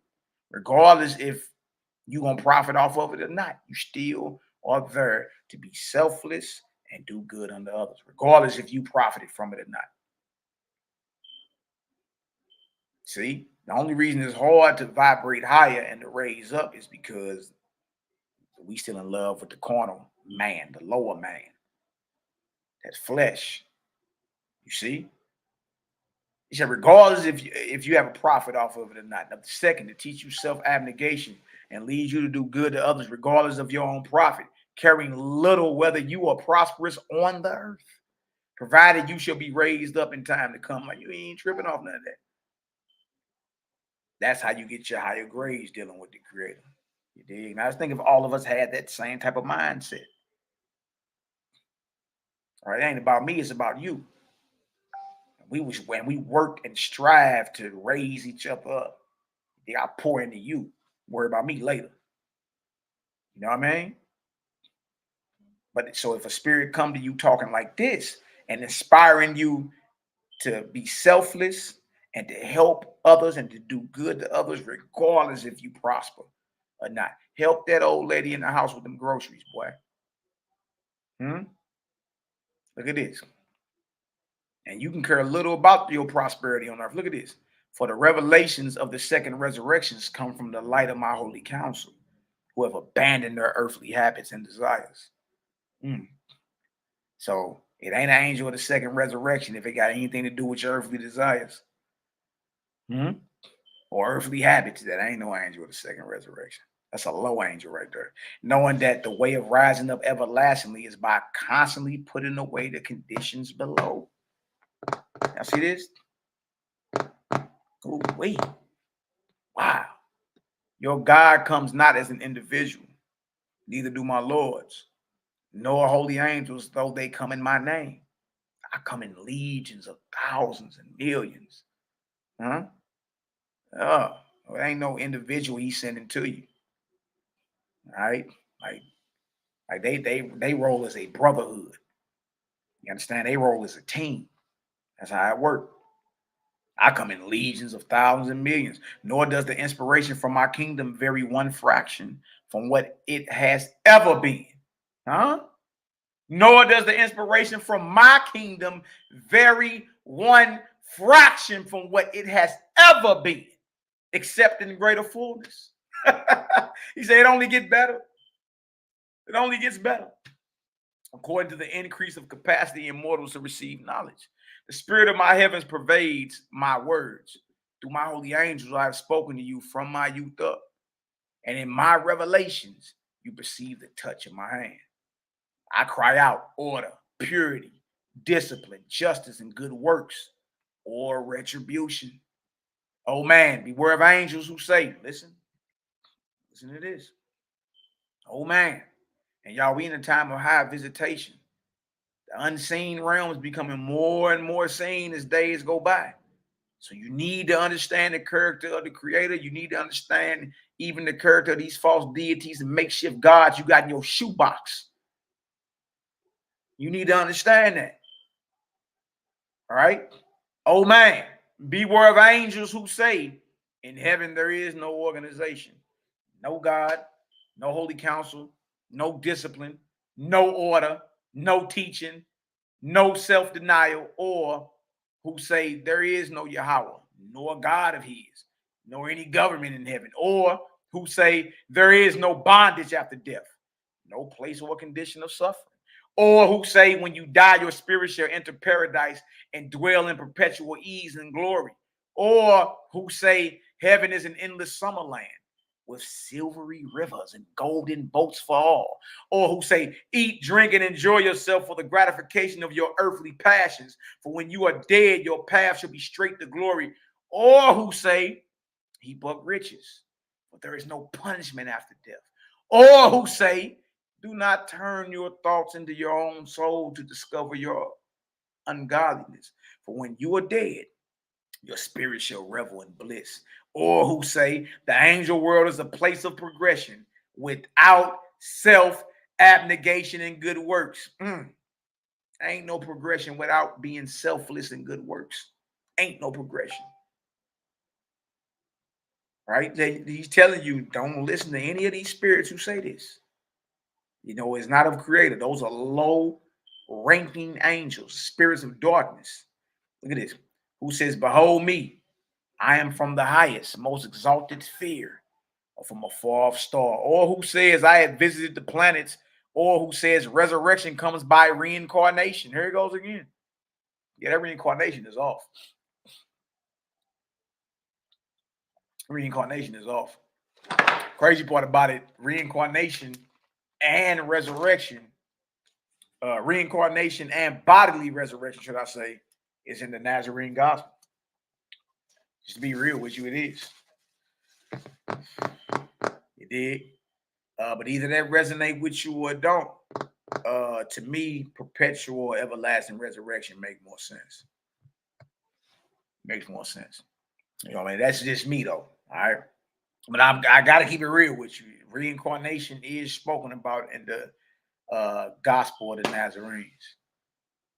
All right, or the gospel of the Holy 12 or whatever. It did. So just being real. All right, now look at this. Who says resurrection comes by reincarnation? First a stone, then lead, then silver, then gold, then a tree, then a worm, then an animal, and then man. The Hindus believe a lot of that. Or that a spirit re-enters the womb and is born again in mortality. Or who says you are blessed for a host of ancient spirits attend you. You have a great mission. For all of these, look at these. For all of these are the utterances of the angels of the first resurrection. These are low angels. These are low angels. And all those angels are for self. They're very selfish. All those angels are for self. And looking for ways to advance you, physically speaking. Meanwhile, the angels of the second resurrection are all about light, brotherhood, raising you up. You understand? And their perspective is from the heavens down. A spirit of the dead or angel of the first resurrection, their vantage point is from the earth up. That's how you know. You see how you can tell, like this is being very, very proactive. Now you can tell when you're being tempted what kind or what resurrection of angel it is that's tempting you or inspiring you. Now you know. You know the difference between the first resurrection angels and the second resurrection angels.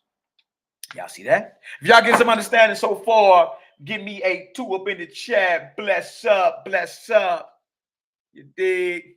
Marvelous Mac, baby. Pure body oils.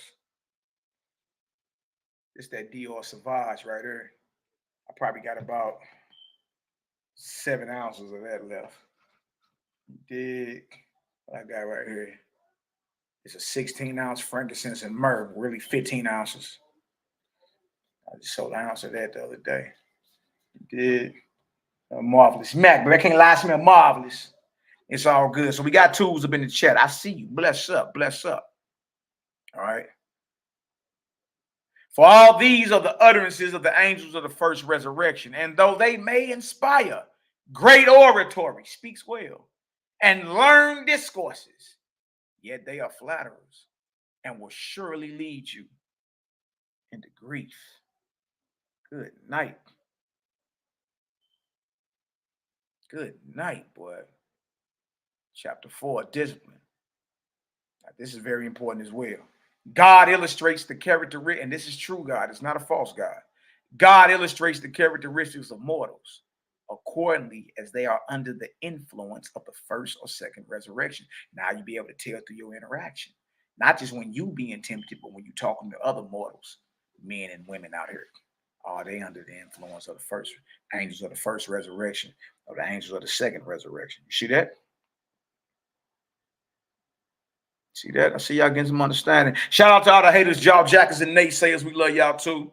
Hit the thumbs up or thumbs down. Get the algorithms moving, baby. Get the algorithms moving. All right. We learning today. That's a beautiful thing. Yeah, it's a beautiful thing to learn or to understand. All right. Hold on one second.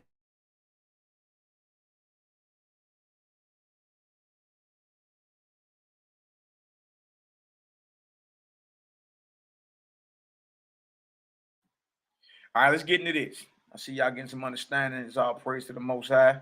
None to myself. All right. Let's get on over here. Lion of Yah, my beloved brother, bless up. Black Mac 1978, my beloved brother, bless up. What's the word? Peace to the gods. All right, let's get into this right here. Now you'll be able to understand the influence of everybody you run across. It's either first or second resurrection. It's either the first resurrection or the second resurrection and beyond. All right.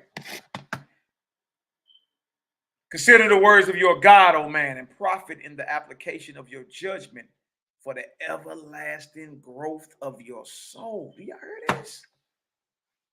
Dang. Also, your soul ain't, stuck forever. If it's talking about everlasting growth of your soul, boy, you're talking about salvation, boy. Steady growth after that, huh? Dang. And notice what it says, and profiting the application of your judgment, because you got to apply it. You got to what? Consider the words of your God and profit in your application of your judgment. That's powerful. Under the influence of the first resurrection, man says, I know my rights and dare maintain them. The second, he says, I do not ask for rights for my own self. I will bear whatever is put upon me. See, so the first resurrection, or men under the influence of the first resurrection, or under the influence of the angels of the first resurrection, it's still all about self. You see what I'm saying? You're still attached. Those under the inspiration of the angels of the second resurrection are not attached. It speaks about that in the Essene literature. You understand? Like people are so attached to everything outside of them, they lose what is within. You see what I'm saying? And it'd be stuff like, okay, my house burned down, my wells ran dry, somebody I know died. And the response the master teacher gave was, houses can be built again. Dry wells will be filled up with water again. You understand? And you can have more children. See, the trick is to have you focus on everything outside of you instead of cultivating what's inside. You see what I'm saying? Because Creator speaks through your spirit, it speaks through your soul. Look at this. Of the first resurrection, no man shall impose upon me. The second resurrection, impose upon me whatever you will. Of the first, let me justify myself on what I have done. Behold, I am falsely accused. You know how I be. As soon as somebody drop a video about you, you hurry up and drop another one. And you're trying to defend yourself. Right? Look at this. Of the second resurrection, Jehovah knows my case. Neither will I plead in my own behalf. Whoever is falsely accused, let him wait. In time, the Father will right all things. And when you get into Zoroaster, you see Moses was accused of being a murderer in the Bible. That got cleared up in Zoroaster. Abraham, that true God or Creator told Abraham to murder Isaac. That got cleared up. You see what I'm saying? So it's showing you that those who are up under the inspiration of the angels of the second resurrection don't even care about even defending themselves against slander, whatever. Y'all can side mouth and millie mouth over there in the corner somewhere, but I ain't gonna lose a nanosecond of sleep over what somebody got to say. A nanosecond. Look at this. Of the first resurrection, let no man try to rule over me. I will maintain my liberty at all hazards. Of the second resurrection, since no man in the entire world has full liberty, why should I ask for it? Of the first, make me a leader. Let me be the head. Of the second resurrection, do not make me a leader. Exactly. I ain't nobody's fearless leader. Nobody. Of the second resurrection, do not make me a leader, lest I would feel responsible for those are led. That's why we out here working hard, cleaning up all the mess we've spilled. You see that? I'm nobody's fearless leader. I ain't nobody camp leader. None of that. I'm just your brethren. That's it. But I feel that though, because certain men be trying to put that on you, or promise you position in their organizations and all that. I'm cool. I ain't trying to be around none of that. None of that. All these leaders have a great responsibility. And guess what? Sooner than later, your devotees gonna find out that we following a deity, a false god. You dig? So for any of y'all listening right now that are leaders of great organizations, it will behoove you. It will behoove you to get with us so you can learn the characteristics of the Creator and know how to navigate through them murky waters, because everything you read in the Bible ain't of the Most High. It's not. Some things are the false gods of Canaan, Egypt, Babylon. Just to keep it real. All right. Look at this. Of the first resurrection, I have done my share. Let others do theirs as well. Of the second resurrection, though I do all I can, yet I am short before the Most High. And we can never do enough righteous work. Which mean I did enough. Of the first resurrection, oh, if only I were rich like my neighbor. What a great good I would do. You hear that a lot. No doubt. No doubt. Give me them resources. I'll show you exactly what to do with them. At the second resurrection, take all I have and at once. You understand? See, so those up under the vibration of the angels of the second resurrection are selfless and they ain't attached to nothing. Take whatever. Ain't mine anyway. You see? But see, that being selfless is required to make it into the second resurrection. Brotherhood as well, order, all that. All right. And one of the things is being selfless and detached. You understand? You know how many people almost kill themselves if they find out their bank account got insufficient funds in it? And that's because that dollar is your God. That dollar is your maker. You know how many people be ready to kill themselves just going through what we call normal, man? Like, sometimes you got to go through certain things and fight. You dig? But what we call normal, the average cat be ready to kill himself. All right? And he's only ready to kill himself because he realized he's attached, and what he was attached to has just been removed from him. All right? And what has been removed from him is his deity, his God. All right, look at this. Of the first resurrection, I will help myself and then my family, and after that, others. Of the second resurrection, we are all brothers and sisters. Why shall we prefer one of the Creator's children above another? Of the first resurrection, I will not consider my shortcomings, lest I become dejected in spirit. Of the second, teach me, O Father, to look into my every act, word, and thought, purify myself in your sight. Absolutely. Absolutely. All right. One of the prayers in here is one of the prayers in the morning where it says, help me, oh Creator, help me to keep my thoughts pure today. Right. And my heart filled with love and tenderness. So those up under the inspiration of the second resurrection, or the angels of the second resurrection, are saying, teach me, O Father, to look into my every act. We ain't ducking it. We know we got light we got to bring to darkness. There's a lot of work you got to do on yourself. All right?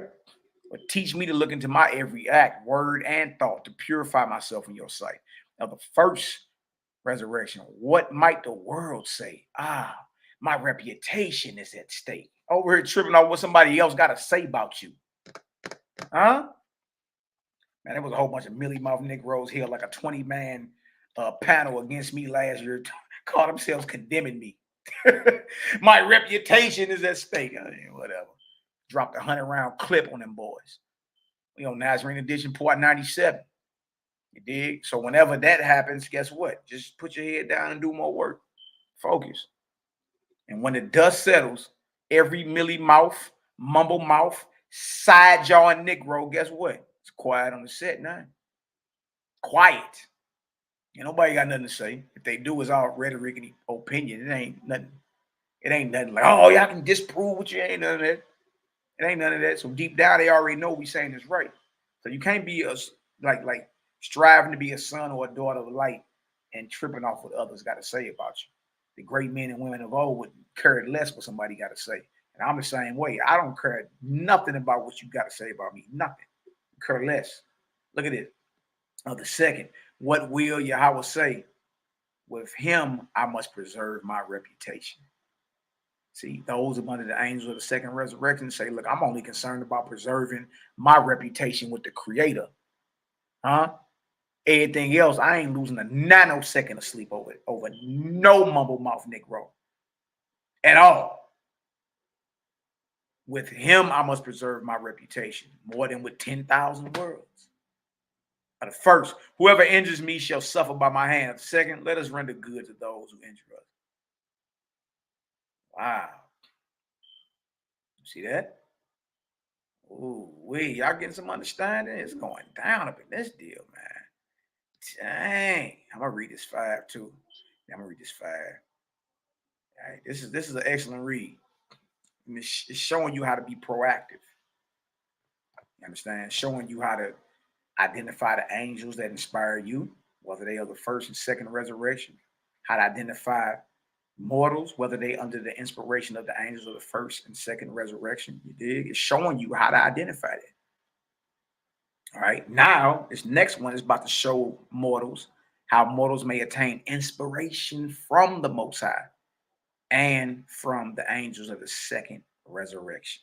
Dang. Look at that there, boy. Serious business. Serious business.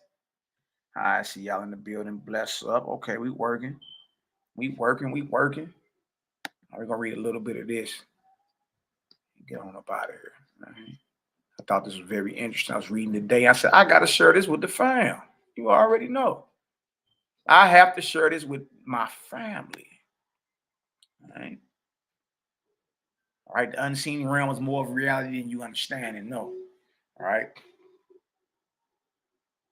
Whoever rules over his own earthly desires, passions, actions, words, and thoughts, being constantly watchful for the highest light and greatest good, is on the right road. Y'all hear this? That's a beautiful thing to know. Huh? Whoever rules over his own earthly desires, passions, actions, words, and thoughts, being constantly watchful for the highest light and greatest good, is on the right road. Don't that feel better? That's like a huge weight lifted off your shoulders. Right? You ain't got to know calculus. You ain't got to know trigonometry. You ain't got to know none of that to please and praise the Creator. None of it. But we must learn to rule over our earthly desires, rule over our earthly passions, rule over our earthly actions, our earthly words and thoughts. Right? And always looking to achieve the highest light and do the greatest good to mankind. You on the right road then. All right? You on the right road. You dig? And most of us ain't, evil people at heart, man. You dig? Like if you sincerely somebody that's striving to do right and striving to become one with the Creator and striving to really do your best and all that. You make mistakes. You got shortcomings. We all do. Vices and all that. We all do. But at heart, you ain't no bad dude, though. At heart, you ain't no bad sister. It ain't like you evil. It ain't like you got Hitler numbers on you. It ain't like you got the Christian Crusader numbers on you. Right? When I say numbers, I'm talking about bodies. Like how many people been killed in the name of Christianity and their crusaders? How many people been killed in the name of Islam and their jihad? How many people been killed in the name of that Judaism and that Zionism and that? Think about it. How many? You see? So look at this right here. I was letting you know that, like, if you learn to rule over your earthly desires, passions, actions, words, and thoughts, and you always looking for the highest light and looking to do the greatest good, you on the right path. You on the right path. All right? That should feel like a huge shoulder, a huge weight lifted off your shoulders. And if he persists in this till it has become a constitutional growth within him, then he shall hear the voice. What voice? Voice of the Most High.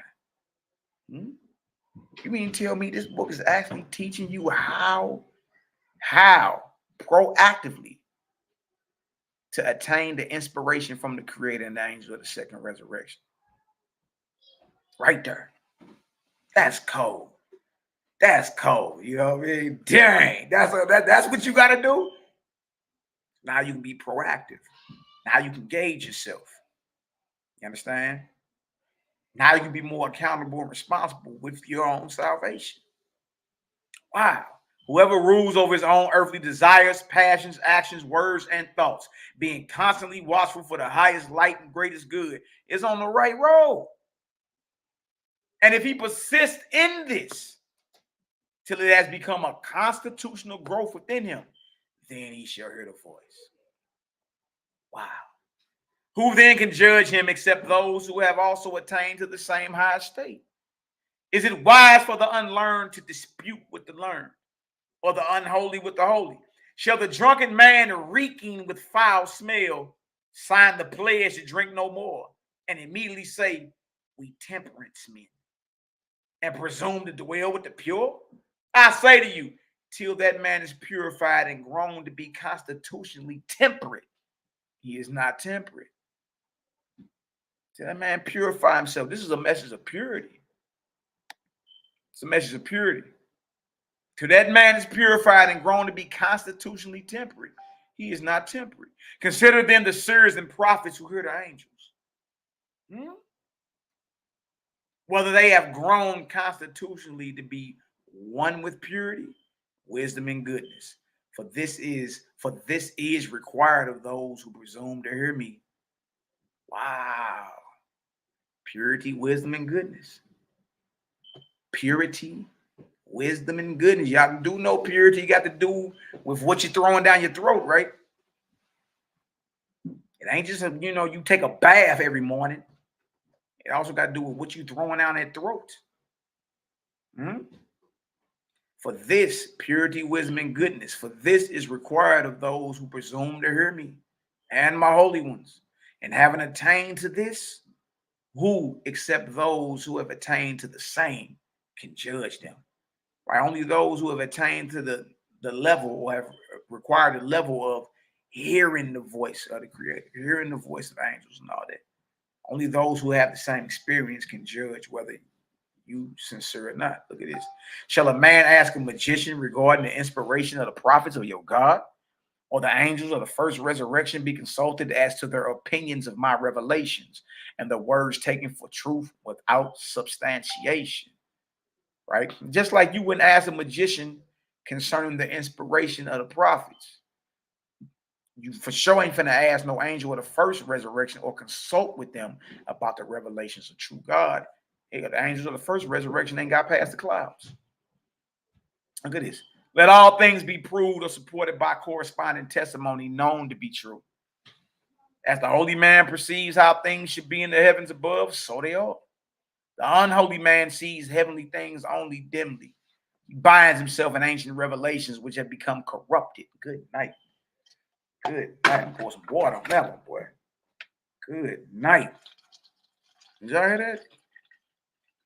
That said, the unholy man sees heavenly things only dimly. He binds himself in ancient revelations which have become corrupted. Good night. Dang. Yahweh is as near this day as in the time of the ancients. Y'all hear that? You want to know how to hear the voice of the Creator? Huh? Right here it tells you he just as close today as he was back then. Put yourself in order, becoming one with him. And no book is so easily read as his created universe. Do you hear that? Even if you got a problem with OWASP, study the universe. Close the OWASP up. Got a problem with the Bible, study the universe, study creation. Close the Bible up, if that's the case. And no book is so easily read as his created universe. That's a beautiful thing to know, that the Most High is as close to us today as he was to our forefathers and foremothers back then. We just got to put ourselves in order. You got to put ourselves in order. With purity, wisdom, and goodness. And once this grow into you to be constitutionally accepted, then you be hearing, then you can hear the voice. Wow. But the Most High is as close to us today as he was with our forefathers and foremothers back then. Like, that made my soul rejoice when I heard that. Okay. All right. If that, hey, look, if y'all hearing some things that's resonating with your spirit, give me a 9 up in the chat. You know what I mean? Bless up. Give me a 9 in the chat. If you're hearing something that's resonating with your spirit, like, you understand, like, yeah, I feel that. Dang, that tastes good. Who made the potato salad? Who made that? You understand? That's powerful. I mean, you may be mad at the fact that it didn't come through, you know, somebody looking like Denzel Washington or whatever, but all right, so what? I'm talking about the information. The information, you understand, resonates. It resonates. You know what I mean? Like, that's hard. Like, I don't know. Like, I ain't read nothing that was like, oh, man, that's a boy, man. Cut this off. You understand? Nah, that's actually interesting. That, you know, that makes sense. And that makes you feel great knowing, again, Creator is as close, you know what I mean, to us today as he was with our foreparents and foremothers. We just got to put ourselves in order with wisdom, goodness, and purity. And be diligent with that. You dig? And you'll hear his voice. Wow. You mean no burnt sacrifice baby back biscuits? Nah, no chopped off heads, no animal sandwiches. Nah, no baby back ribs, no pig or something. Nah, none of that. None of that at all, family. All right, look at it. Read it again. Yahweh is as near this day as in the time of the ancients. Put yourself in order, becoming one with him. And no book is so easily read as his created universe. Inspiration comes less by books than by what Yahweh wrote, his worlds. Yeah, he telling you study creation. You want to be inspired, study his creation. You want to hear his voice, you understand, work on purity, goodness, and wisdom. Righteous works done unto others, and be consistent and diligent with that. Inspiration comes less by books than by what Jehovah wrote. His words.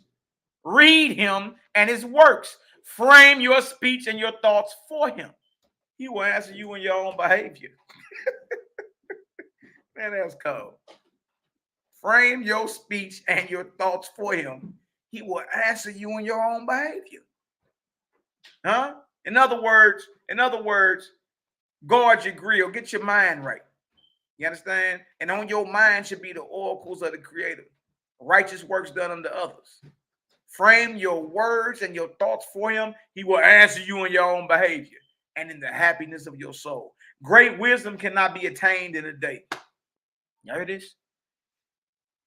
Great wisdom cannot be attained in a day, nor purity and strength to overcome temptation till the growth is from the foundation. Like, you know, this thing ain't overnight, y'all. Look, we all progress at our own pace. Another weight lifted off your shoulder, ain't it? This ain't no race. You understand? We all progress at our own pace. This is not a race. You don't got to compete with the next brother and sister about nothing. All right? Just stay diligent with it. Stay sincere. And you'll continue to grow in this. All right? Never get comfortable. Great wisdom cannot be attained in a day, nor purity and strength to overcome temptation till the growth is from the foundation.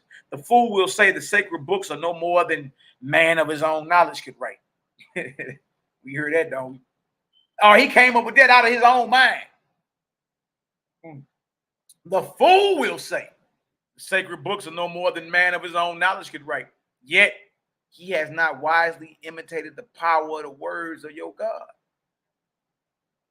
Right, you saying what we've been bringing out is trash, and ain't nobody even reproduced something that even came close to what we talking about. In the age of the internet and copy and paste and cut and paste. Ain't none of you mumble mouth Negroes produce nothing better than what we talking about. Who you talking about? Oh, okay. Let him do this well, and behold, he will also declare my words are from me. Yes, he will recognize them wherever found.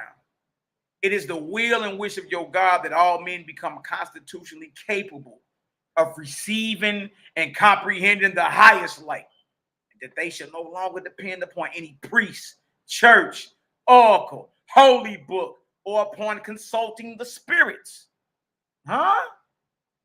It is the will and wish of your God that all men become constitutionally capable of receiving and comprehending the highest light, and that they should no longer depend upon any priest, church, oracle, holy book, or upon consulting the spirits. Good night. What are we talking about here? The will and wish of true God, who is a son of the Creator, is that you can receive and comprehend the highest light and not have to go deal with a priest, Slick Willie now, a church, an oracle, a psychic, a holy book, or upon consulting the spirit. See, Creator ain't even binding you to a wasp. You see that? Everybody love to talk crazy. Are you saying we ain't said none of that. Read what you want to read. We saying, hey, whoever made the potato salad, hey, good job. Because it's fire. It tastes better than all the other potato salad here. That's it. Y'all might want to get a taste of this before it's out. Making you believe nothing or making you taste whatever. If it resonated, resonate. If it don't, you got every right to what? Get on your good hoof and keep it moving. All right? Trip off this. And that their behavior may make the earth a place of peace, with long life to all people, for the glory of the Creator, YAHWH. Y'all heard this? I ain't read nothing evil yet that the Creator is condoning. Not at all. Not at all. I ain't read nothing yet. All I hear is men running miles, talking crazy. Bro, like, all right, well, if it's so evil, then what we have to do is go into it and read what the evil is. Any spell casting? Any seances and drinking blood and cutting off goat heads, scraping off fats? Well, I mean, what? Any of that? Any murder of infants? Murder of sucklings? Any prophets cursing 42 children in the name of the Lord and the children get eaten by 2 she-birds? Any of that? Voodoo rituals, anything? Like, what's the evil? Everybody want to stay out front. You don't want to get down into it, because if you do, then you got to find us where is the Creator sanctioning the evil. Everything that you stay away from it from, you're already guilty of. You're already guilty of that. You know what I mean? White man, Mason, automatic rape.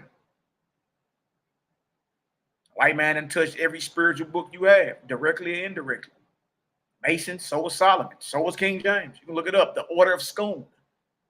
King James was initiated into the Order of Scone, April 15, 1601, at the age of 34. He's a Freemason. Still read the King James Bible. All Masons revere Solomon. He wrote the Grimoires and all that. Testament of Solomon, had a ring, had all demonic spirits up under his control and all that. We still read Solomon's words. Which, oh no, Solomon went off. Solomon, you know, he must have rather been a Mason. We still read his writings. King James was a Mason. You can look that up. The Order of Scone, April 15, 1601. King James, 6th scholar, the first of England, Freemason. Still read the King James Bible. Or the automatic writing. It's the same thing. It's when the spirit or the Creator sends his angel ambassadors and they speak the man speaks, and his scribes write. 2nd Ezra 14, 21 on down. It's the same thing. Same exact thing. They didn't have typewriters back then. So they wrote, as Ezra was under the unction of that spirit, they wrote out 204 books. While he was speaking, they was writing. That's automatic writing. Automatic writing. Writing on the wall. Daniel the 5th chapter. Automatic writing. So everything that we outside that we are staying away from, you understand? Or if I say we have an excuse to stay away from what we talking about, we just as guilty of it over in the Bible. Yeah. Yeah, real talk. Hard to understand. You know what I mean? But it's the truth. Bless up. I think this shit right here. Let me stop sharing this real quick. All right, how we doing in the building? Bless up. Bless up, bless up. I see y'all in the building. Global purpose. Shalom. Bless up, bless up. All praise brings tears to my eyes to hear it expounded upon. Straight up. Straight up. You understand? It's a huge weight lifted off your shoulders, knowing there ain't no race. I'm progressing my own pace. You understand? At heart, I ain't no bad dude. But even when you ask me, and one of the brothers was talking not that long ago, you dig, and we hear a lot of like, all right, well, the fear or to be afraid of God is the beginning of the beginning of wisdom. You understand? And we hear about eternal judgments. You dig? Burning forever, right? So majority of Israel are keeping the laws that they so gun-ho on keeping is because they have a very strong fear of their chestnuts roasting on an open fire. Yeah, you think your chestnut's gonna be roasting forever, so you dare not even question, you understand, or even challenge what it is that's being brought to you, because you've been told it's all blasphemy, it's evil. You feel me? And with a threat of your chestnuts roasting on an open fire forever. So whatever it is you claim you doing, being obedient, is out of fear. It ain't out of love. That's out of fear. Chestnuts roasting. That's out of fear. That ain't out of because, you know what? Because I sincerely love the Creator. That's why I wear these fringes, and that's why I, do what I do, because I sincerely love the Most High. No, you talk about the judgment. No, dog, man. I don't even like when it's hot outside. You know what I mean? I don't even like when it's hot outside, man. Shit, man. I don't want to be roasting forever. So yeah, I'm gonna make sure I'm gonna do what I'm supposed to be doing, because I don't want my chestnuts roasting on fire forever. You see what I'm saying? But I'm saying, if that's your motivation, then how could you ever claim you love the Creator? What you are doing is out of fear. That's what you're doing. It's out of fear. You dig? You don't want them chestnuts roasted forever. You know what I mean? So you being obedient is out of a place of being scared. It is not because you sincerely want to please the Maker. You see? So you got to go ahead and just call it for what it is, man. You dig? And when you get all that up off of you, you feel like a huge weight is lifted off your shoulders. Oh, okay. That Most High ain't sadistic. He ain't getting off on you roasting forever. He ain't that. Most High don't even get down like that. He don't even move like that. You see? So we got to make sure we do what we do. Let me drop the link in the chat if one of y'all want to come on in. Y'all want to come on in, chop it up with the fam for a minute. You know what I mean? Y'all want to come on in? Come on in, fam. You know, your brother Maccabee love to holler at you. Chop it up with me for a little minute. All right? Y'all see that? Y'all hear that? We say, Kyle, about with your facts. It's all fair. Sister Deshaun in the building, we follow Creator out of love. That's right. That was out of love, man. Tell it like it is. That's right. That's right, my beloved elder sister. Bless up. Bless up. It was BC say, yeah, how we devilish for asking questions. They can't answer. Man, using common sense. Right, exactly. And boy don't want them chestnuts roasting forever on an open fire. That ain't so. Whatever you doing is not out of love, then. All right, it's not out of love. That's out of fear. Yeah, that's out of fear. All right, don't make me have to mess you up, Smokey. Huh? Playing with my money is like playing with my emotions. Y'all remember Friday when they were scared of Big Worm? Like Big Worm, they were scared of Debo too. Debo come around the corner. Debo, man, break yourself. Put your jury up. You see what I'm saying? All that was out of fear. They wasn't doing that out of love. It was done out of fear. It was out of fear. Like, I better do something before I get destroyed. You know what I mean? So all praise and glory now to the Most High. Bless up, bless up. Anybody want to come on in, chop it up just a little bit before I get up out of here? Been on her about 2.5 hours. Okay, sis say she at work. Y'all support. Hey, Deshaun, type your not your email, but your web address, your website in the chat. Y'all go support our sister. Y'all go support our sister. The Intuitive Goat. Get on there and check out some of the stuff she got. All right, drop your website in the chat. So our people, because I'm all about us supporting each other. Be that, know that. Chestnuts roasting on an open fire. Brand, brand, brand, brand. Jack Frost. Oh, that madness. You don't want them chestnuts, boy. Hey. That fur hanging over your head, boy. You get on your good hoof and move quick, don't you? I bet you do. You know what I mean? I bet you do. All right, let me go back one more. See if anybody wants to come on. Now, y'all want to come on? Yeah. With my YAH'KI Black Mac, what you say, boy? Sonny say he like the fear because it lasts longer. Yeah. And why most people say they'd rather be feared than loved. You did. She-Bro, what you talking about, She-Bro?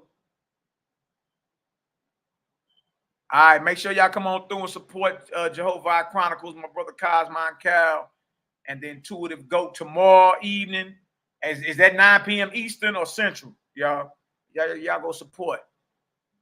You dig? We need to be supporting each other, promoting all the stuff, everything that we got going on, promote it, support it. I got somebody in the back chat. Hold on, I got my Ak back here. Hold on.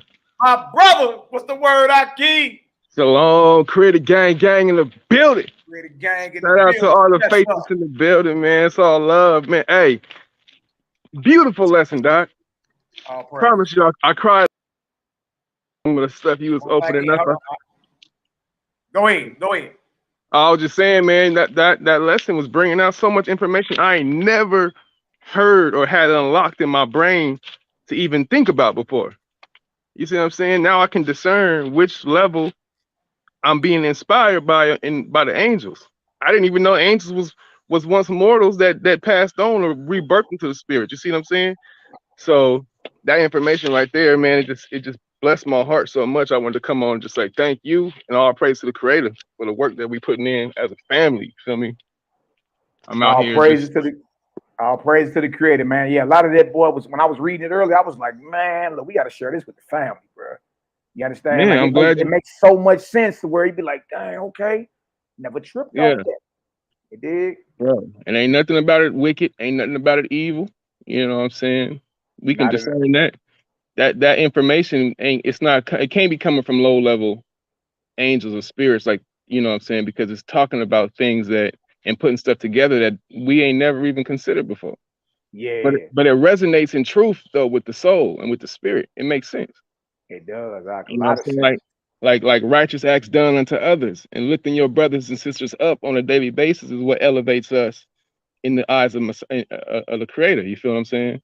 Yeah. So that's a principle I want to instill into my children as I raise up righteous seed to be glory to the Creator. You feel what I'm saying? Absolutely, bro. Absolutely. Yeah. Even when it was talking about how to hear the voice of the Creator and the angels of the second resurrection, you did? Yeah. Purity, goodness, wisdom. Yeah. Man, it's like, wow, bro. It makes so much sense, man. So much easy sense. It don't even take a long time to think about it. That mug click on in your heart like instantly as soon as you hear it. Right. Brother Cosmine Cal say, ask him did the info sit well in his soul. Malaki. Yeah. I'm telling you, bro, it set so comfortable in my soul. It made me cry because I'm so happy to be able to see things that prior to this very lesson today, I wasn't able to see. And shout out to Cosmine Cal, because I've been following all his videos too. Because I had to go back and kind of absorb all the knowledge y'all niggas been spitting, especially Cosmine, since like 11 years back. I've been following you and YAH'KI for 11 years though, so I already kind of pretty much know about most things. But the OSFI Bible, I'm just now getting into it. Yeah. And everything I hear from your lessons, also from Kaz's lessons, even from Selah Shalom, I mean, nothing is wicked. I don't see where people is coming up against it, trying to act like it's coming from a white man that was inspired by lower demons or whatever they talking about. It ain't nothing like that in there. And it's coming from Selah Shalom. Come on back in, King. I seen you in the back chat, but it ain't. I don't know if it dropped off or whatever. Come on back in. Yeah, man. So it's all love. We're gonna be rocking together, obviously, for eternity. You feel me? It ain't never. I'm gonna be who I am in the ether places, and so are you. Yeah, man. The sound of your voice, I'm gonna know when I'm over there. You know what I'm saying? We all gonna be together for eternity, Doc. Man, that's a beautiful thing. It's really a beautiful thing. Cosmine Cal in the building. What's the word? Oh man, peace to the Gamma Ray. We got the Gamma Ray in the building, baby. Oh Yes, man, sir. peace to the righteous God. Hey, man, hey, Gamma listen, Ray. they truly say, like is like to like is a true thing. Cause I promise you, the next lesson I was bringing out was the Book of Divinity. Mm-hmm. I mean, Book of Discipline. Mm. Book of Discipline was the next level I was going on. But we can still, it's so much info. I could go right over exactly what you just went over and get a whole nother lesson out of it. Yeah. Quick question I wanted to ask to the Prince. Mm-hmm. Just hearing this for the very first time, right? And Hey, back in. Okay, here you go. I hear you. Okay, just hearing this information for the very first time, Prince. You know what I mean? And trying to look and search for your creator, and you know what I mean, trying to get closer to him on this realm, right? That we actually living in this life. Mm-hmm. Did the information sit well within your soul when you heard it? I know it's mind blowing, but did it sound like a lie? Nah, that's what I'm trying to say. Ever since I first heard y'all crack the book open, because I was with the Nazarene doc, you know, all those lessons. I listened to all of them. I read all the Nazarene Act, but then when I heard the OSFI too, on top of and with that, nothing seemed to be disagreeing. You feel what I'm saying? No. My soul was so enriched by what I was hearing, Doc, that I couldn't stop listening to it. I went on YouTube. I went to the OSFI YouTube Bible online. It's like 300 and something videos. I just push play, bro. Just go through all of it so I can get it. Nothing that I heard was wicked. Yeah. You feel what I'm saying? So yeah, bro, y'all are doing even like the OSFI teaches when he said, I forgot what verse that was. The OSFI was saying, basically do a righteous work. That's not the verse I was looking for, but the principle is doing righteous works unto others. That's what elevates us. Being, you know, that's what elevates even the angels who've already crossed over. You see what I'm saying? Even the false gods I remember one lesson you talked about Osiris and even some of the other false gods that crossed over and was in knots. You know what I'm saying? In punishment in the hell regions of the atmosphere. And then they repented and came back. Even Pharaoh uplifted the Nazarenes. So it's like, yo, what we've been shown as far as our nuts roasting, you feel what I'm saying, for eternity with no chance to, you know, adjust ourselves to Creator's laws. That's a fallacy. Yeah. Even the false gods was able to create a relationship of repentance with the Creator. That's right. And then sent back though to do work lifting up everybody else. Yeah, that resonates with me. That resonates with me so crystal clear, bro, in my soul. Yeah. Yes, man. Oh, man. Blessings, peace and blessings to you, man. And I'm glad you can get anything that you can get from it. You dig what I'm talking about? The Creator, man, they say he the most adorable thing above all. I thought that was funny. But it also says he's the most simple thing that a child can get this. Yeah, we get you that. Know what I mean? We get that in the King James Bible. Yeah, bro. So I mean, I just love y'all brothers so much, man. I get so much energy coming from Ethereum places through y'all work and service. And I give all praise to the Most High, and I just pray that everybody in the chat be blessed. You know what I'm saying? May the families of all of us be blessed, because we, you know what I mean? We got a long eternal journey together. Yeah, bro. So, But hey, Yeah. you know, it's definitely an adventure. Y'all yeah, understand fun, that? It's man. definitely an Hey, adventure. Look, I'm excited. I ain't gonna lie to you. Like, dang, boy, what's next? for real. That's how I feel too. So yeah, I'm super excited. It personally, for me, it took a weight off my soul. Yeah. You dig what I'm saying? Because in the book, there ain't no two ways about it. You either gonna do exactly what he say, or you going to hell forever. Ever. Chestnuts You dig what I'm talking about? roasting. On an open fire. But yeah, Hey, man. yo, That beloved, so hey. you know what I mean? That lake of fire, it seems the biblical text enforces through fear. And true God and the Creator call you to work. You dig what I'm talking about? To show your love to him. Do something good to another man. That just makes so much sense. I agree 100%. It makes sense. Right. It's common sense. It's logic. Okay.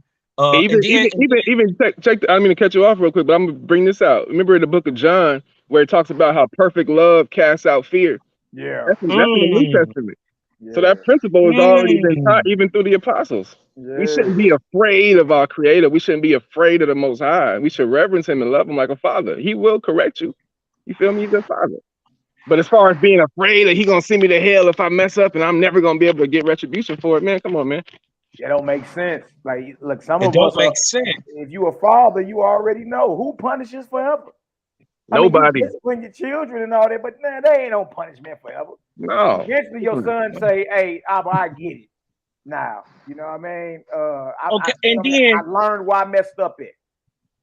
Yeah. Right. You know? And then didn't you get a punishment with the Assyrians? Didn't you get a punishment with the Persians and the Medes? Didn't you get a punishment with the Babylonians? Didn't you get punishment under Rome? Didn't you get punishment under Greece? Didn't you get punishment in America? When is the punishment gonna stop? When can I learn from my lesson? Yeah. Yeah. Must I be oppressed? While cursed to learn a lesson? You dig what I'm saying? When does the curse stop? Or is it a loop? Am I bound to this day? And once you find out that what you're bound to here, and this makes sense. What you're doing here, you can't escape it in the next world. So you're not about to kill 30 people in this world and then die, and now you're going to heaven, and now you're just holier than thou. Yeah, no. No. Ezekiel 33 said every man got to pay for his own sin. You ain't gonna inherit your father's sins. You feel me? Now, I'm not talking about on a DNA body physical way, because you can inherit messed up DNA because your father's decision. But as far as you going to heaven or hell because of your father's sins, no, every tub got to stand on its own bottom, like Malaki always say. Yeah, absolutely. Peace to the gods, Shalom TV in the building with the word, created gang. What up, King? Yes, sir. I'm out here walking my man eaters, you know what I mean? Decided to hop on, see you sent the link up, so let me hop on with the gods for a minute. Talk to us, King. Talk to us. Yo, your boy Quinai hit me. He want to do something tactical on Sarnetta, so I told him, you know what I mean? Let's do it. So he gonna set something up. Oh, created gang about to be on Sarnetta TV. Oh, it's over. So you already know what's about to go down. Oh, it's over. Everybody, it's about to be hot. So what I'm gonna do? What I'm gonna do when you put me on there? I'm gonna mention you about the holy books, the battle of the holy books. Yes, do it. Yeah. And then that's gonna be the premise. I'm not swerving from that. Yeah. You know what I mean? So once they question the book, whatever, the authorship and all that, the John Newbro, the Mason, after all that blows over, I'm gonna be like, it's time to dig in the book. You know what I'm saying? Yeah. And then it's time to go ahead and get it in. Look, that's what we trying to get to. We want to battle the information.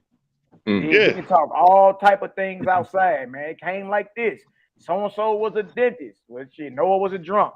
So-and-so was a white man. Well, so was James Strong and Eleazar, Ben Yehuda. Automatic writing. Ezra did the same thing in Second Ezra.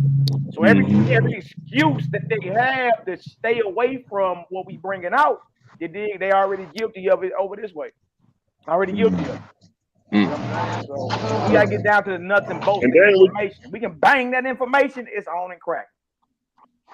And what you brought out today was excellent in Daniel, showing that, they was dealing with angel communion. So it's like, how they gonna say you can't deal with familiar spirits, but at the same time, y'all dealing with intercessions of angels.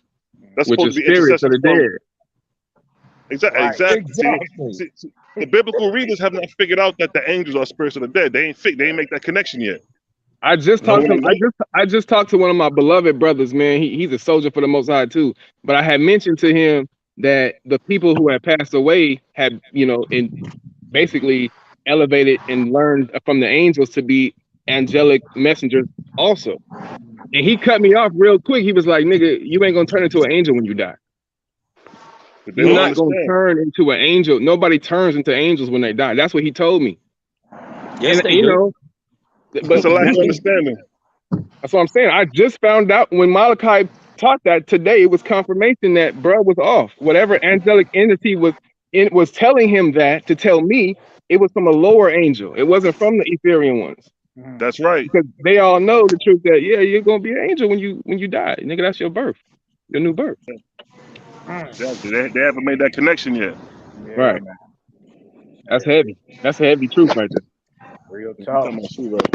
But it definitely puts for me, like, it puts into perspective my trajectory. I like that I can traject my grade. Yeah. I can judge myself. If I'm waking up every day doing selfish stuff for me, I already know my level of ascension is gonna be low. Yeah, there you go. So let me put my energy towards uplifting first. I'll start with my family.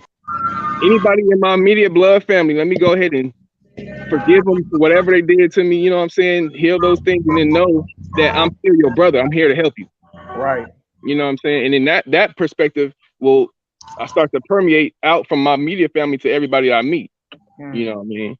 But I just feel like that's a perfect way to keep yourself focused on where you're gonna head when you transition. Yeah, I like that. I like that because it's like you more responsible for what it is that you got going on. You responsible for that destination. You in that car driving. You understand? Right. To the next state or whatever. You responsible for that. Right. You know what I mean? So it makes sense. It makes sense. If you high speeding and cutting people off, you're gonna get pulled over. You're gonna get stopped. What they call you're gonna get sat down in the spot for a minute. Your progress is gonna be halted to the position you're trying to get to, because you're wilding. You ain't following the rules of the road. We've been given the actual rules of the road to the Ethereal places. That's right. You know what I mean? That's tight. That's tight. And look how easy he caught it. Look how easy he caught it. You see what I'm saying? Shit, quick, bro. Quick. It don't take no time. Everybody else over here struggling, scratching their head, and he over here just catching it. You see what I'm saying? Oh, yeah. Because it's all praise to the Most High. It's meant for him. It's already, what it is something just reawakened within him. He already has it. Exactly. What you read and what we read in our WAH'S was already in us. That's right. That's why it makes so much sense. Like, hold on, I felt that. What is that? That tastes good. Dang. Who made the potato salad? Who made it? Get some more of that. Hey, y'all better hurry up and get some of this before I'm telling you. Them babies the whole thing gonna be gone. You know? Hey, cause you see, let me tell you something though, for real though, cause just like all the other texts got corrupted, what makes us think that this philosophy text might not, in generations after us, get corrupted as well? Right. Y'all better get it while it's pure, while exactly. Or wicked scribes and false whatever get hold of it and start twisting stuff around. Exactly. Yep. I'm glad, man, brother. Hey, bro, I'm glad edification went forth. Yeah. I've been on here about close to 3 hours. I'm about to get off here in a minute. Y'all got anything else y'all want to say before we get up off here? All praises to the Creator, man, and may He bless and protect us all from all evil, lower angels, wicked spirits, whatever it is. Keep them far from us and allow us to elevate in righteousness. That's all I got to say. Absolutely. Yeah, man. All praise to the great spirit, the Creator, man. A great lesson today. I'm glad how you brought out Daniel and how he was communicating with the angels. That's more confirmation. If anybody want to go against angel communion or spirit communion, we have proof in the scriptures. So now we got to weigh up the merit of what's being said and see what's making more sense. And with that, shalom, Maki. Shalom, my king. Salute you all in the name of the Creator. Bless up, clip up, create a game. You bring them, we raise them. Great. All right, y'all, I'm about to get up out of here. You understand? Much love, peace, love, light, healing to all you brothers and sisters. Bless up. You understand? And walk in a certainty of Creator. You understand? A certainty. Know for a surety that Creator is with you.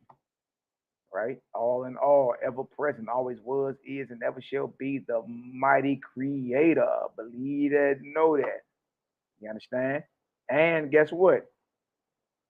He want to deal with every last one of you brothers and sisters. I like how I was saying, look, you don't need no priest, no church, none of that. You understand? You want to learn. You want to practically learn how to hear the voice of the Creator and the angels of the second resurrection and higher. Purity, wisdom, and goodness done unto others. You dig? And trip about this. That's exactly what YHWH'S taught. You dig? So much love. You know, shout out to all the haters, jaw jackers, and naysayers. We love y'all too. You know what I mean? All praises. And handle y'all business. And you know, Mac could be up out of here. Y'all continue to pray for me as I continue to pray for y'all. Thank y'all for y'all prayers, y'all support. Bless up, clip up, create a gang. You bring them, we raise them. It's a family, it's a movement. You dig? And we about to blanket this entire planet with light. You dig? All praises, glory, and honor to the Most High Yahweh, the Creator, the all in all, the ever present, the all person, always was, is, and ever shall be, the mighty I am that I am. I'm out of here. Love y'all indeed in the truth. Bless up.